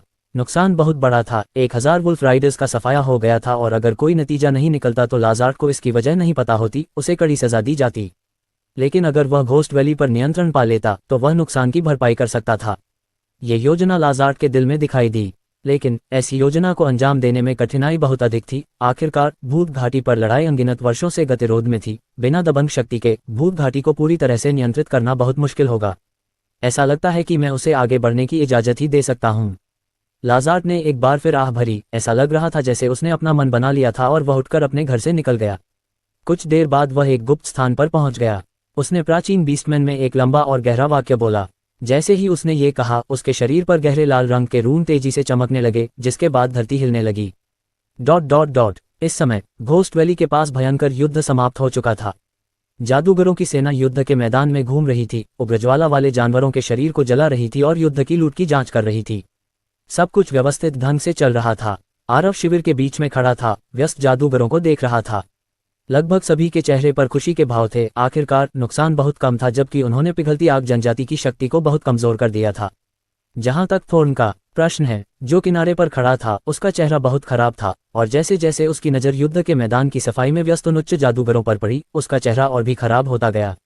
वह मूल रूप से शिविर में उन 50 उच्च जादूगरों की उत्पत्ति के बारे में विवेकपूर्ण पूछताछ करने के लिए आया था, लेकिन युवा जादूगर ने उसे आधे अधूरे उत्तर दिए, वास्तव में उसके प्रश्न का उत्तर नहीं दिया। जब थॉरिंग फायर जनजाति ने शिविर पर हमला किया तो उसने बिना किसी हिचकिचाहट के युद्ध में भाग लिया, स्वाभाविक रूप से युवा जादूगर की सहायता करने के लिए नहीं, बल्कि युद्ध के मैदान का निरीक्षण करने और इन उच्च जादूगरों का निरीक्षण करने और ये देखने के लिए कि क्या वह कुछ विवरण पा सकता है जो पुष्टि करेगा कि वे उच्च जादूगर ब्लैक टॉवर के सदस्य थे। इन विचारों को ध्यान में रखते हुए युद्ध तेजी से आगे बढ़ा और थॉर्न ने इन उच्च जादूगरों को ध्यान से देखा, लेकिन जल्द ही उसे पता चला कि वे उच्च जादूगर परिचित लग रहे थे, जैसे कि उसने उन्हें पहले भी देखा हो। इस खोज ने उसे चौंका दिया। युद्ध समाप्त होने से पहले थॉर्न को कुछ याद आया। 2 महीने पहले जब युवा जादूगर कुछ महीनों के लिए गायब होने के बाद फैमिली मैनर में वापस आया था, तो थॉर्न ने फैमिली मैनर के प्रवेश द्वार पर 50 छोटे छोटे महान जादूगरों का सामना किया था। तब उसने सोचा था कि युवा जादूगर उन लोगों को उग्रज्वाला विमान तक ले जाएगा। अब थॉर्न को समझ में आ गया कि वे परिचित क्यों लग रहे थे। ये पता चला कि उन 50 उच्च जादूगरों को ब्लैक टॉवर द्वारा नहीं भेजा गया था, बल्कि वास्तव में वे 2 महीने पहले के महान जादूगरों का समूह थे। यद्यपि वह इस बात पर विश्वास नहीं करना चाहता था, लेकिन उसे यह स्वीकार करना पड़ा कि वे 50 चौंकाने वाले उच्च जादूगर वास्तव में वे 50 महान जादूगर थे, जिन्हें उसने 2 महीने पहले तोप का चारा माना था। वह दंग रह गया। ये बहुत अजीब था। उसे साफ याद था कि जब वह उन महान जादूगरों से मिला था तो वे दयनीय रूप से दयनीय थे। उनमें से सबसे मजबूत 5वें रैंक तक भी नहीं पहुंचा था। फिर भी 2 महीने से थोड़े अधिक समय में ये तोप के चारे आगे बढ़ गए और अप्रत्याशित रूप से उच्च जादूगर बन गए। सबसे महत्वपूर्ण बात यह थी कि 50 में से कोई भी पीछे नहीं छूटा। उनमें से हर एक उच्च जादूगर क्षेत्र में आगे बढ़ गया। इसे अब और अधिक चौंकाने वाली बात नहीं कहा जा सकता। इस समय थॉर्न को याद आया कि बीस्टमैन घुड़सवार इकाई द्वारा शिविर पर हमला करने से पहले उसने युवा जादूगर से पूछताछ की थी, और बाद वाले ने जवाब दिया था कि हाल ही में महान जादूगरों का एक समूह आगे बढ़ा है। उसने तब उस पर विश्वास नहीं किया था। उसने सोचा था कि युवा जादूगर बस उसे अनदेखा कर रहा था, लेकिन अब ऐसा लग रहा था कि यह आधा अधूरा जवाब नहीं था, बल्कि एक सच्चाई थी। थॉर्न इस समय उन व्यस्त उच्च जादूगरों को देख रहा था। उसके चेहरे पर अत्यंत जटिल अभिव्यक्ति थी। परेशान थॉर्न ने स्वाभाविक रूप से कुछ लोगों को अपनी बदकिस्मती पर खुश होते नहीं देखा। हालांकि लियोन, रॉस और कुछ अन्य लोग ऊपर से शांत दिख रहे थे, लेकिन वे अंदर ही अंदर हंस रहे थे। कभी अपने सबसे अजीब सपने में भी आपने नहीं सोचा होगा कि वे 50 उच्च जादूगर वास्तव में वे लोग थे जिन्हें आपने तोप का चारा माना था। वास्तव में जब से थॉर्न शिविर में आए और पूछताछ शुरू की, तब से वे किनारे से ही निगरानी कर रहे थे। अब थॉर्न के तीखे चेहरे को देखकर उनमें से कुछ लोग अपने चेहरे पर उभरी मुस्कुराहट को रोक नहीं पाए। वे 2 महीने पहले मेहरा फैमिली मैनर के प्रवेश द्वार पर हुई घटना को याद किए बिना नहीं रह सके, जब थॉर्न ने उन 50 महान जादूगरों का उपहास किया था और उन्हें बेकार तोप का चारा बताया था। वास्तविकता क्रूर थी। मूल तोप का चारा पहले से ही उच्च जादूगरों का वास्तविक समूह बन चुका है और वे साधारण उच्च जादूगरों के साथ तुलनीय नहीं थे। यहाँ तक कि थॉर्न, एक 5वीं रैंक तलवार संत, जब उन्होंने हाथ मिलाया तो जरूरी नहीं कि उनका मुकाबला हो। युद्ध क्षेत्र के साफ हो जाने के बाद आरव मेहरा शिविर में नहीं रुकना चाहता था, इसलिए उसने तुरंत आदेश जारी किया और अपनी जादूगर सेना को रहने के क्वार्टरों को नष्ट करने के लिए कहा, इससे पहले कि भव्य सैन्य टुकड़ी भूत घाटी की ओर कूच कर जाए। ये ध्यान देने योग्य बात है कि इस प्रक्रिया में किसी ने भी थॉर्न मेहरा की परवाह नहीं की। जैसे ही सेना चली गई, थॉर्न को एक बार फिर से नजरअंदाज कर दिया गया। वह खाली जगह में स्तब्ध रह गया और उसके चेहरे पर एक राग जैसी अभिव्यक्ति थी। उसे ऐसा लग रहा था जैसे उसे युवा जादूगर ने थप्पड़ मारा हो। अंत में थॉर्न ने ज्वाला दानव किले की ओर चलना शुरू कर दिया। आरव मेहरा अपनी सेना का नेतृत्व करते हुए घोस्ट वैली की गहराई की ओर भागा और वे आधे घंटे बाद ही उस क्षेत्र में पहुंचे। आरव मेहरा ने पहले ही लोगों को घोस्ट वैली के पास तैनात बीस्टमैन सेना की शक्ति की जांच करने के लिए भेज दिया था। अगर कोई आश्चर्य की बात नहीं थी तो हजारों वुल्फ राइडर्स जिन्हें उन्होंने पहले ही खत्म कर दिया था, उस सेना की मुख्य ताकत होनी चाहिए थी। अपनी मुख्य सेना को खोने के बाद वे अब कोई खतरा पैदा नहीं कर सकते थे। इस प्रकार उन्होंने खुले तौर पर अपनी जादूगर सेना को भूत घाटी तक ले जाने का साहस किया। अतीत में मेहरा परिवार और थ्रोइंग फायर जनजाति ने कभी भी बड़ी संख्या में भूत घाटी में प्रवेश करने की हिम्मत नहीं की। आखिरकार इस तरह की कार्रवाई का सामना आसानी से दूसरी तरफ से घात लगाकर किया जा सकता था, लेकिन अब ऐसी कोई चिंता नहीं थी। भूत घाटी में पहुंचने के बाद जादूगर सेना की युद्ध शैली में कुछ बदलाव आए। उन 50 उच्च जादूगरों के साथ साथ 2 आर्कमेज, यूरी और इडा सेना की मुख्य शक्ति बन गए। जहां तक शेष 500 महान जादूगरों और कमजोर उच्च जादूगरों की बात है, वे भूत घाटी की गहराई की ओर बढ़ते हुए अपने रास्ते में आने वाली हर चीज से निपटते हुए सहायता कर रहे थे। 3 दिन बाद भूत घाटी के आसपास के बचे हुए बीस्टमैन सैनिकों को जादूगर सेना ने पूरी तरह से खत्म कर दिया था। उनमें से कुछ इसे बर्दाश्त नहीं कर पाए और जादूगर सेना को रोकने की कोशिश की, लेकिन दुर्भाग्य से यास ने 1000 वुल्फ राइडर्स को मौत के घाट उतार दिया, जिससे सेना की ज्यादातर ताकत खत्म हो गई। बाकी बचे लोगों के लिए वे कास्ट सेना को रोक नहीं पाए क्योंकि वे लगातार भूत घाटी की गहराई की ओर बढ़ रहे थे। केवल एक छोटी सेना ही भागने में सफल रही। वास्तव में यूरी और इडा को कोई कदम उठाने की जरूरत ही नहीं पड़ी। 50 उच्च जादूगरों ने सब कुछ संभाल लिया, जिसमें उग्रज्वाला पशु पुरुषों को संभालना भी शामिल था। इन 50 उच्च जादूगरों द्वारा प्रदर्शित शक्ति लोगों को और अधिक हैरान कर रही थी। वास्तव में आरव मेहरा की व्यवस्था उच्च जादूगरों की शक्ति का परीक्षण करने के लिए थी। Swift star mark meditation law set और ब्लेजिंग स्टॉर्म मैजिक कंडक्टिंग रून बहुत संतुलित थे और जब उन्होंने अपनी शक्ति को एक साथ जोड़ा तो यहाँ तक कि आर्कमेज भी उनका सामना करने का आत्मविश्वास नहीं रख पाएंगे। अध्याय 474। हालांकि आरव मेहरा को यह अच्छी तरह से पता था कि 50 उच्च जादूगर अपनी युद्ध क्षमता का केवल एक छोटा सा हिस्सा ही प्रदर्शित कर रहे थे। आखिरकार वे बहुत पहले ही उच्च जादूगर क्षेत्र में आगे नहीं बढ़े थे और ब्लेजिंग स्टॉर्म, इस युद्ध प्रकार के मैजिक कंडक्टिंग रूम पर उनका नियंत्रण सही नहीं था। इसके अलावा उन्हें अभी भी अच्छी तरह से समन्वित होना था। स्वाभाविक रूप से ये कोई मुद्दे नहीं थे, उन्हें केवल समय और युद्ध अभ्यास की आवश्यकता थी। और इस दौरान 50 जादूगरों ने आरव मेहरा को निराश नहीं किया। उन्होंने जो शक्ति प्रदर्शित की वह असाधारण थी। घोस्ट वैली के विशेष वातावरण में मैना इतना घना था कि यह लगभग धुंध बन गया था। इस प्रकार अनगिनत शक्तिशाली जादुई जानवर वहां रहते थे। 20 से ऊपर के जादुई जानवर बहुत आम थे। सबसे बुरा समय दूसरे दिन था जब 20 से ज्यादा जादुई जानवर जंगल से बाहर निकले, सभी 20 से ज्यादा स्तर के। लेकिन तब भी वे जादुई जानवर 50 उच्च जादूगरों द्वारा नष्ट किए जाने से पहले सेना से 30 मीटर तक नहीं पहुंच पाए। जैसे जैसे वे एक के बाद एक युद्ध करते गए, वे उच्च जादूगर अपनी शक्तियों और ब्लेजिंग स्टॉर्म मैजिक कंडक्टिंग रून के साथ अधिक से अधिक सहज होते गए। हर लड़ाई के बाद उनमें उल्लेखनीय सुधार हुआ। आखिरकार वे डेमीप्लेन में दिन रात ध्यान करते रहे थे, भीतर से मन को अवशोषित करते रहे थे। प्राचीन भगवान की आभा उनके शरीर के भीतर संघनित हो गई थी और उनकी प्रतिभा को पूरी तरह से बदल दिया था। उनकी समझ आम लोगों की तुलना में बहुत अधिक थी और वे तथाकथित युवा प्रतिभाओं से बहुत कमतर नहीं थे। जब वे घोस्ट वैली की गहराई में पहुंचे तो एक दिल दहला देने वाली लड़ाई हुई, क्योंकि लेवल 35 का एक जादुई जानवर दिखाई दिया। लड़ाई 20 मिनट से ज्यादा चली, जब तक कि अत्याचारी जादुई जानवर अनिच्छा से 50 उच्च जादूगरों की घेराबंदी में ढह नहीं गया। हालांकि लड़ाई लंबी थी, लेकिन 50 उच्च जादूगर शांत रहे, उन्हें एक भी चोट नहीं लगी। इन 50 उच्च जादूगरों का प्रदर्शन निस्संदेह विस्मयकारी था, यहाँ तक कि यूरी और इडा को भी चौंका दिया। केवल आरव मेहरा ही जानता था कि 35 स्तर का जादुई जानवर इन 50 उच्च जादूगरों की सीमा नहीं थी। जैसे ही रात हुई, कास्ट लीजन ने अपनी प्रगति रोक दी और शिविर लगाने के लिए खुली जगह की तलाश करने लगे। उस समय इडा और यूरी वहां आए, उनके चेहरे पर चिंता साफ झलक रही थी। उच्च जादूगर राजीव, जब आप आराम कर रहे थे तो आपको परेशान करने के लिए हमें खेद है। हाँ, कोई बात नहीं सर, आप इतनी देर से आए, क्या आपके दिमाग में कुछ है? आरव मेहरा ने दोनों को देखकर मुस्कुराया, इस पर ज्यादा ध्यान नहीं दिया। हाँ, एडा ने गहरी सांस ली, कुछ पलों के लिए हिचकिचाहट के बाद दृढ़ता से कहा, उच्च जादूगर राजीव, हाल ही में इतना बड़ा मामला हुआ। थोइंगफाई जनजाति को पहले से ही इसके बारे में पता होना चाहिए था और सुदृढ़ीकरण पहले से ही उनके रास्ते पर हो सकता था और वे जल्द ही घोस्ट वैली तक पहुंच सकते थे। हमने इस बार उनका फायदा उठाया है और लगभग पूरी बीस्टमैन सेना का सफाया कर दिया है, जबकि घोस्ट वैली के आधे से ज्यादा हिस्से पर नियंत्रण हासिल कर लिया है।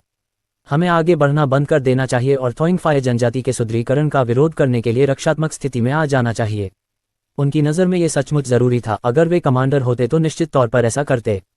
कास्ट लीजन के पास हाई मैच दायरे से ऊपर केवल 3 पावर हाउस थे, वह खुद, यूरी और युवा जादूगर। लगभग 60 हाई मैच थे, जबकि बाकी महान जादूगर थे। हालांकि ऐसी ताकत बहुत शक्तिशाली थी, लेकिन ये पिघलती आग जनजाति का सामना करने में सक्षम नहीं होगी। एडा ने थोइंगफायर जनजाति के खिलाफ कुछ लड़ाइयों में भाग लिया था और स्वाभाविक रूप से जानता था कि थोइंगफायर जनजाति की असली ताकत कितनी भयावह थी। 6 महान पैगंबरों और आदिवासी प्रमुख के अलावा जनजाति के पास अभी भी बड़ी संख्या में शक्तिशाली और कुलीन सैनिक थे। भले ही थोइंगफायर जनजाति को घोस्ट वैली पर लड़ाई में विनाशकारी नुकसान उठाना पड़ा हो, लेकिन वे घोस्ट वैली को दुश्मनों के हाथों में जाते हुए नहीं देखेंगे। वे निश्चित रूप से सहायता भेजेंगे, ये केवल समय की बात है। कास्ट लीजन ने उनकी एक सेना को नष्ट कर दिया था और घोस्ट वैली के आधे से अधिक हिस्से पर कब्जा कर लिया था। उन्होंने उनसे बहुत कुछ हासिल किया था। इसे पिछले कुछ दर्जन वर्षों में मेहरा परिवार की सबसे बड़ी उपलब्धि भी कहा जा सकता है। अगर वे पूरी तरह से बचाव कर सकते हैं और थॉर्न और प्लान लीजन का समर्थन प्राप्त कर सकते हैं, तो वे घोस्ट वैली के आधे हिस्से पर नियंत्रण रखने में सक्षम हो सकते हैं। लेकिन अगर वे लालची थे और आगे बढ़ते रहे, तो वे थोइंगफायर ट्राइब के सुदृढ़ीकरण का सामना कर सकते थे। उस समय कास्ट लीजन एक मुश्किल स्थिति में पड़ सकता था और संभवतः विनाश का सामना भी कर सकता था। इस कारण एडा और यूरी ने पूरा दिन चिंता में बिताया और रात को जब सेना शिविर लगाने के लिए रुकी, तो वे युवा जादूगर से मिलने आए। यदि कास्ट लीजन आगे बढ़ता रहा तो परिणाम विनाशकारी होंगे। उच्च जादूगर राजीव, आपको पता होना चाहिए कि हमारा मेहरा परिवार और थोइंगफायर जनजाति भूत घाटी पर 100 साल से गतिरोध में है। थोइंगफायर जनजाति ने कभी भी इस लड़ाई को नहीं छोड़ा। हालांकि वहां तैनात सेना का नुकसान विनाशकारी था, लेकिन यह उन्हें रोक नहीं पाएगा। जल्दी या बाद में सुदृढ़ीकरण आ जाएगा। मुझे लगता है कि थोड़ा और सतर्क रहना बेहतर है। यूरी ईमानदारी से उसे समझाने की कोशिश कर रहा था। हाँ, फिलहाल बचाव करने की कोई जरूरत नहीं है। हम गहराई की ओर बढ़ रहे हैं, जितना दूर उतना बेहतर। आरव मेहरा के चेहरे पर एक शांत भाव था। उसने धीरे से अपना हाथ हिलाया, जैसे उसने बिना किसी परवाह के कहा, यह अनुचित है। एडा और यूरी का गला लगभग रुक गया। वे मौत की तरह पीले पड़ गए थे। उन्होंने एक दूसरे को देखा और एक दूसरे की आंखों में चिंता देखी। हमें क्या करना चाहिए? अंत में वे केवल उसे मनाने की कोशिश कर सके। युवा जादूगर के पास अभी भी निर्णय लेने की शक्ति थी, लेकिन यदि युवा जादूगर अपने निर्णय पर अड़ा रहा तो निश्चित रूप से कुछ बड़ा घटित होगा। उसकी पिछली जीत का फल धुएं में उड़ जाएगा तथा लाभ वास्तव में नुकसान की भरपाई नहीं कर सकेगा।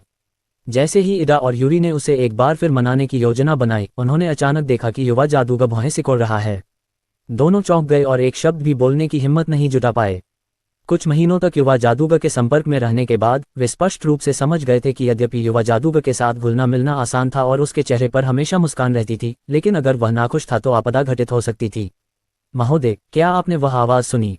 एडा और यूरी के हाव भाव को देखते हुए आरव मेहरा अपने गाल को खरोंचने से खुद को रोक नहीं सका और वह कड़वी मुस्कान के साथ मुस्कुराया। वह स्वाभाविक रूप से जानता था कि ये दोनों क्या सोच रहे थे। आवाज, वो क्या है? आरव मेहरा की याद दिलाने वाली बात सुनकर एडा और यूरी ने लापरवाह बने रहने की हिम्मत नहीं की। जब उन्होंने ध्यान से सुना तो उन्हें पता चला कि शिविर के बाहर कई 100 मीटर दूर से कुछ आवाजें आ रही थीं। जब उन्होंने उन पर ध्यान केंद्रित किया तो उन्हें बहुत ज्यादा मन में उतार चढ़ाव महसूस हुआ और अचानक उन्हें पसीना आने लगा और वे डरकर आरव मेहरा की ओर देखने लगे। पिघलती आग जनजाति के सुदृढ़ीकरण। आरव मेहरा के चेहरे पर अभी भी एक हल्की मुस्कान थी। वास्तव में जब उसने इन ध्वनियों को पाया तो उसने अपने जादू के तंत्र को उसके शिखर पर जगाया और वह 1 किलोमीटर के भीतर सब कुछ देख सकता था। फिर उसने शिविर से कई 100 मीटर दूर एक सेना को आते देखा। उस सेना की शक्ति को राक्षसी कहा जा सकता है। कई हजार रेजिंग फ्लेम बीस्टमैन एशन वॉल्व्स पर सवार थे जो कैंप को घूर रहे थे, किसी भी समय हमला करने के लिए तैयार थे। उनके ऊपर सैकड़ों विशाल वाइवन्स उड़ रहे थे जो चौंकाने वाली गति के साथ थे। रेजिंग फ्लेम प्लेन के वाइवन्स नोसेंट के वाइवन्स से थोड़े अलग थे। उनके शरीर में आग की लपटें थीं जो धधकती हुई आभा उत्सर्जित कर रही थीं। आरव मेहरा पहले से ही समझ गया था कि इस तरह के वाइवन में नोसेंट के वाइवन की तुलना में कहीं ज्यादा शुद्ध ड्रैकोनिक रक्तरेखा थी। वे भयंकर विष अग्नि की लपटों के साथ भी फट सकते थे, जिसे कमजोर ड्रैगन ब्रीथ माना जा सकता था। सबसे कमजोर वाइवन अभी भी 20वें स्तर पर होगा। जब तक कोई तलवार संत या महादानव न हो, वे उग्र ज्वाला तल में बड़ी संख्या में वाइवन्स का सामना करते समय निश्चित रूप से मर जाएंगे। लेकिन अब उनमें से 100 प्रकट हुए।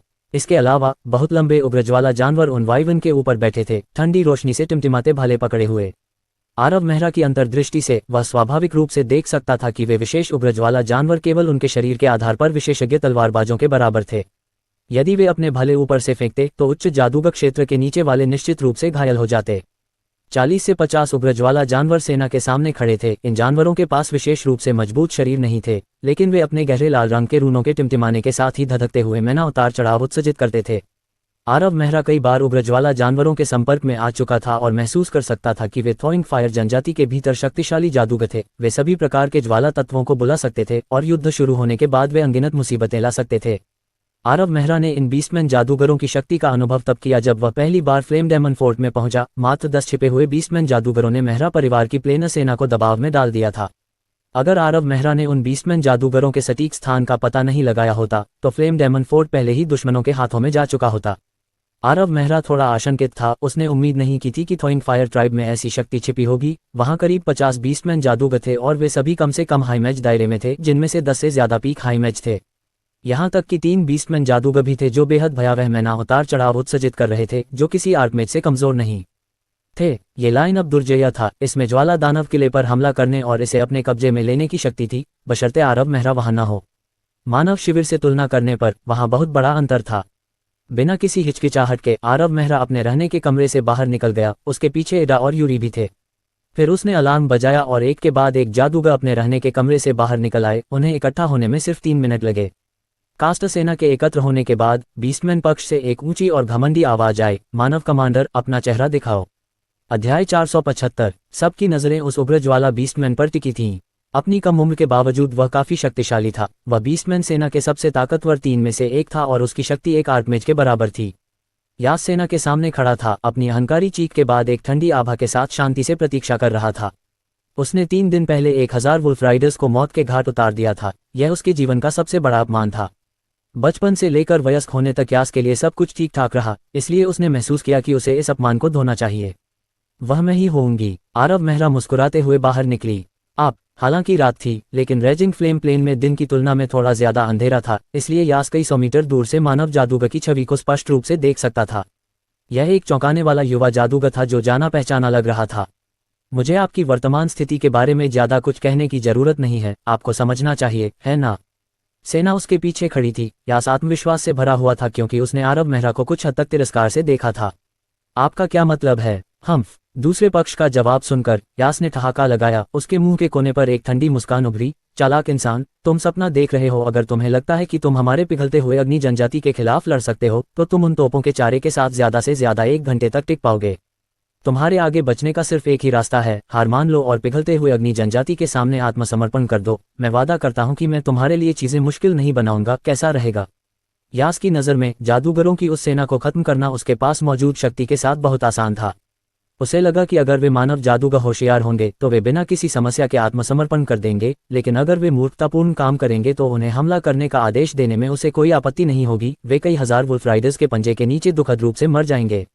यास कुछ दिनों पहले थ्रोइंग फायर जनजाति में चिंतन कर रहा था। जनजाति के लिए विनाशकारी नुकसान का कारण बनने वाली लड़ाई उसकी लापरवाही का परिणाम थी। आखिरकार उन उच्च जादूगरों की उपस्थिति बहुत अचानक थी और उसने बस इसके खिलाफ सुरक्षा नहीं की और वह बिना तैयारी के पकड़ा गया। लेकिन अब उसे इतना आशंकित होने की आवश्यकता नहीं थी। यदि दूसरा पक्ष आत्मसमर्पण करने से इनकार करता है तो भले ही उनके पास कुछ दर्जन उच्च जादूगर हों, फिर भी मृत्यु ही एकमात्र परिणाम होगा। समर्पण। आरव मेहरा की अभिव्यक्ति थोड़ी अजीब हो गई। कोई भी समझ नहीं पाया कि वह इस समय क्या सोच रहा था। हालांकि एडा और यूरी कागज की चादरों की तरह पीले पड़ गए थे। उनके माथे पर पसीने की बूंदें बह रही थीं। उनकी आंखें सदमे से भरी हुई थीं। उन्होंने स्पष्ट रूप से उम्मीद नहीं की थी कि पिघलती आग जनजाति इतनी भयानक सेना भेज देगी। कई हजार कुलीन वुल्फ राइडर्स, 100 वाइवन्स और साथ ही 50 बीस्टमैन जादूगर। यह ऐसी चीज नहीं थी जिसका मुकाबला जादूगर सेना कर सकती थी। उन्होंने यास के शब्दों पर विश्वास किया। कास्ट सेना कुचल दिए जाने से पहले 1 घंटे तक प्रतिरोध करने में सक्षम होगी। लेकिन आत्मसमर्पण। एडा और यूरी ने इस विचार को त्यागने से पहले इसके बारे में सोचा भी नहीं था। भले ही उन्हें वहां मरना पड़े, फिर भी वे थ्रोइंग फायर जनजाति के सामने आत्मसमर्पण करने के बारे में नहीं सोचेंगे, क्योंकि इससे न केवल उन्हें अपमानित होना पड़ेगा, बल्कि ओकलैंड में मेहरा परिवार भी सभी प्रमुख ताकतों के लिए उपहास का विषय बन जाएगा और वे अपना सिर नहीं उठा पाएंगे। हाँ, हालांकि आप बहुत ताकतवर नहीं हैं, लेकिन आपको मुश्किल से ही एक बुद्धिमान व्यक्ति माना जा सकता है, तो इसके बारे में क्या आप अपनी जादूगर सेना का नेतृत्व करके हमारे थ्रोइंग फायर जनजाति के सामने आत्मसमर्पण करने के लिए तैयार हैं? यास के चेहरे पर एक मुस्कुराहट थी क्योंकि उसने जादूगरों के उस समूह पर एक तिरस्कार भरी नजर डाली। अरे, क्या तुम्हें ही आत्मसमर्पण नहीं करना चाहिए? तुम किस बारे में बात कर रहे हो? हाँ, एक पल में यास का भाव विकृत हो गया, मानो उसने दुनिया का सबसे अच्छा चुटकुला सुन लिया हो। वह इतनी जोर से हंस रहा था कि वह कांप रहा था। हमारे आत्मसमर्पण जैसी हास्यास्पद बात कहने के लिए वह अवश्य ही भयभीत होगा।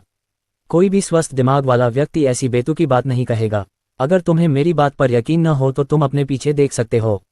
आरव मेहरा की बातें सुनकर यास की हंसी रुक गई, मानो किसी ने उसकी गर्दन पकड़ ली हो और वह जो भी आवाज निकालने की कोशिश करे उसे दबा दिया हो। इस समय यास वास्तव में और नहीं हंस सका, क्योंकि उसने स्पष्ट रूप से सेना के पीछे कुछ गड़बड़ी देखी जैसे ही युवा जादूगर ने अपनी बात समाप्त की। इससे पहले कि वह प्रतिक्रिया कर पाता, एक के बाद एक उन्मत्तमान उतार चढ़ाव उठे और बीस्टमैन सेना के भीतर चकाचौंध भरे मंत्र खिल उठे, जिसके बाद अनगिनत चीखें सुनाई दी। अरे, यास पूरी तरह से घबरा गया था, उसे यकीन करने की हिम्मत नहीं हो रही थी। सब कुछ सही था, अचानक उनके पीछे एक सेना कैसे आ गई? इस समय आरव मेहरा ने कास्ट लीजन का नेतृत्व करते हुए बीस्टमैन सेना, विशेष रूप से 50 उच्च जादूगरों पर अपने सबसे भयंकर हमले शुरू किए। वे हर बार जब वे बाहर निकलते तो एक बड़े क्षेत्र को नष्ट कर देते। आरव मेहरा, इडा और यूरी के लिए वे बीस्टमैन सेना के सबसे घने हिस्से में भाग गए।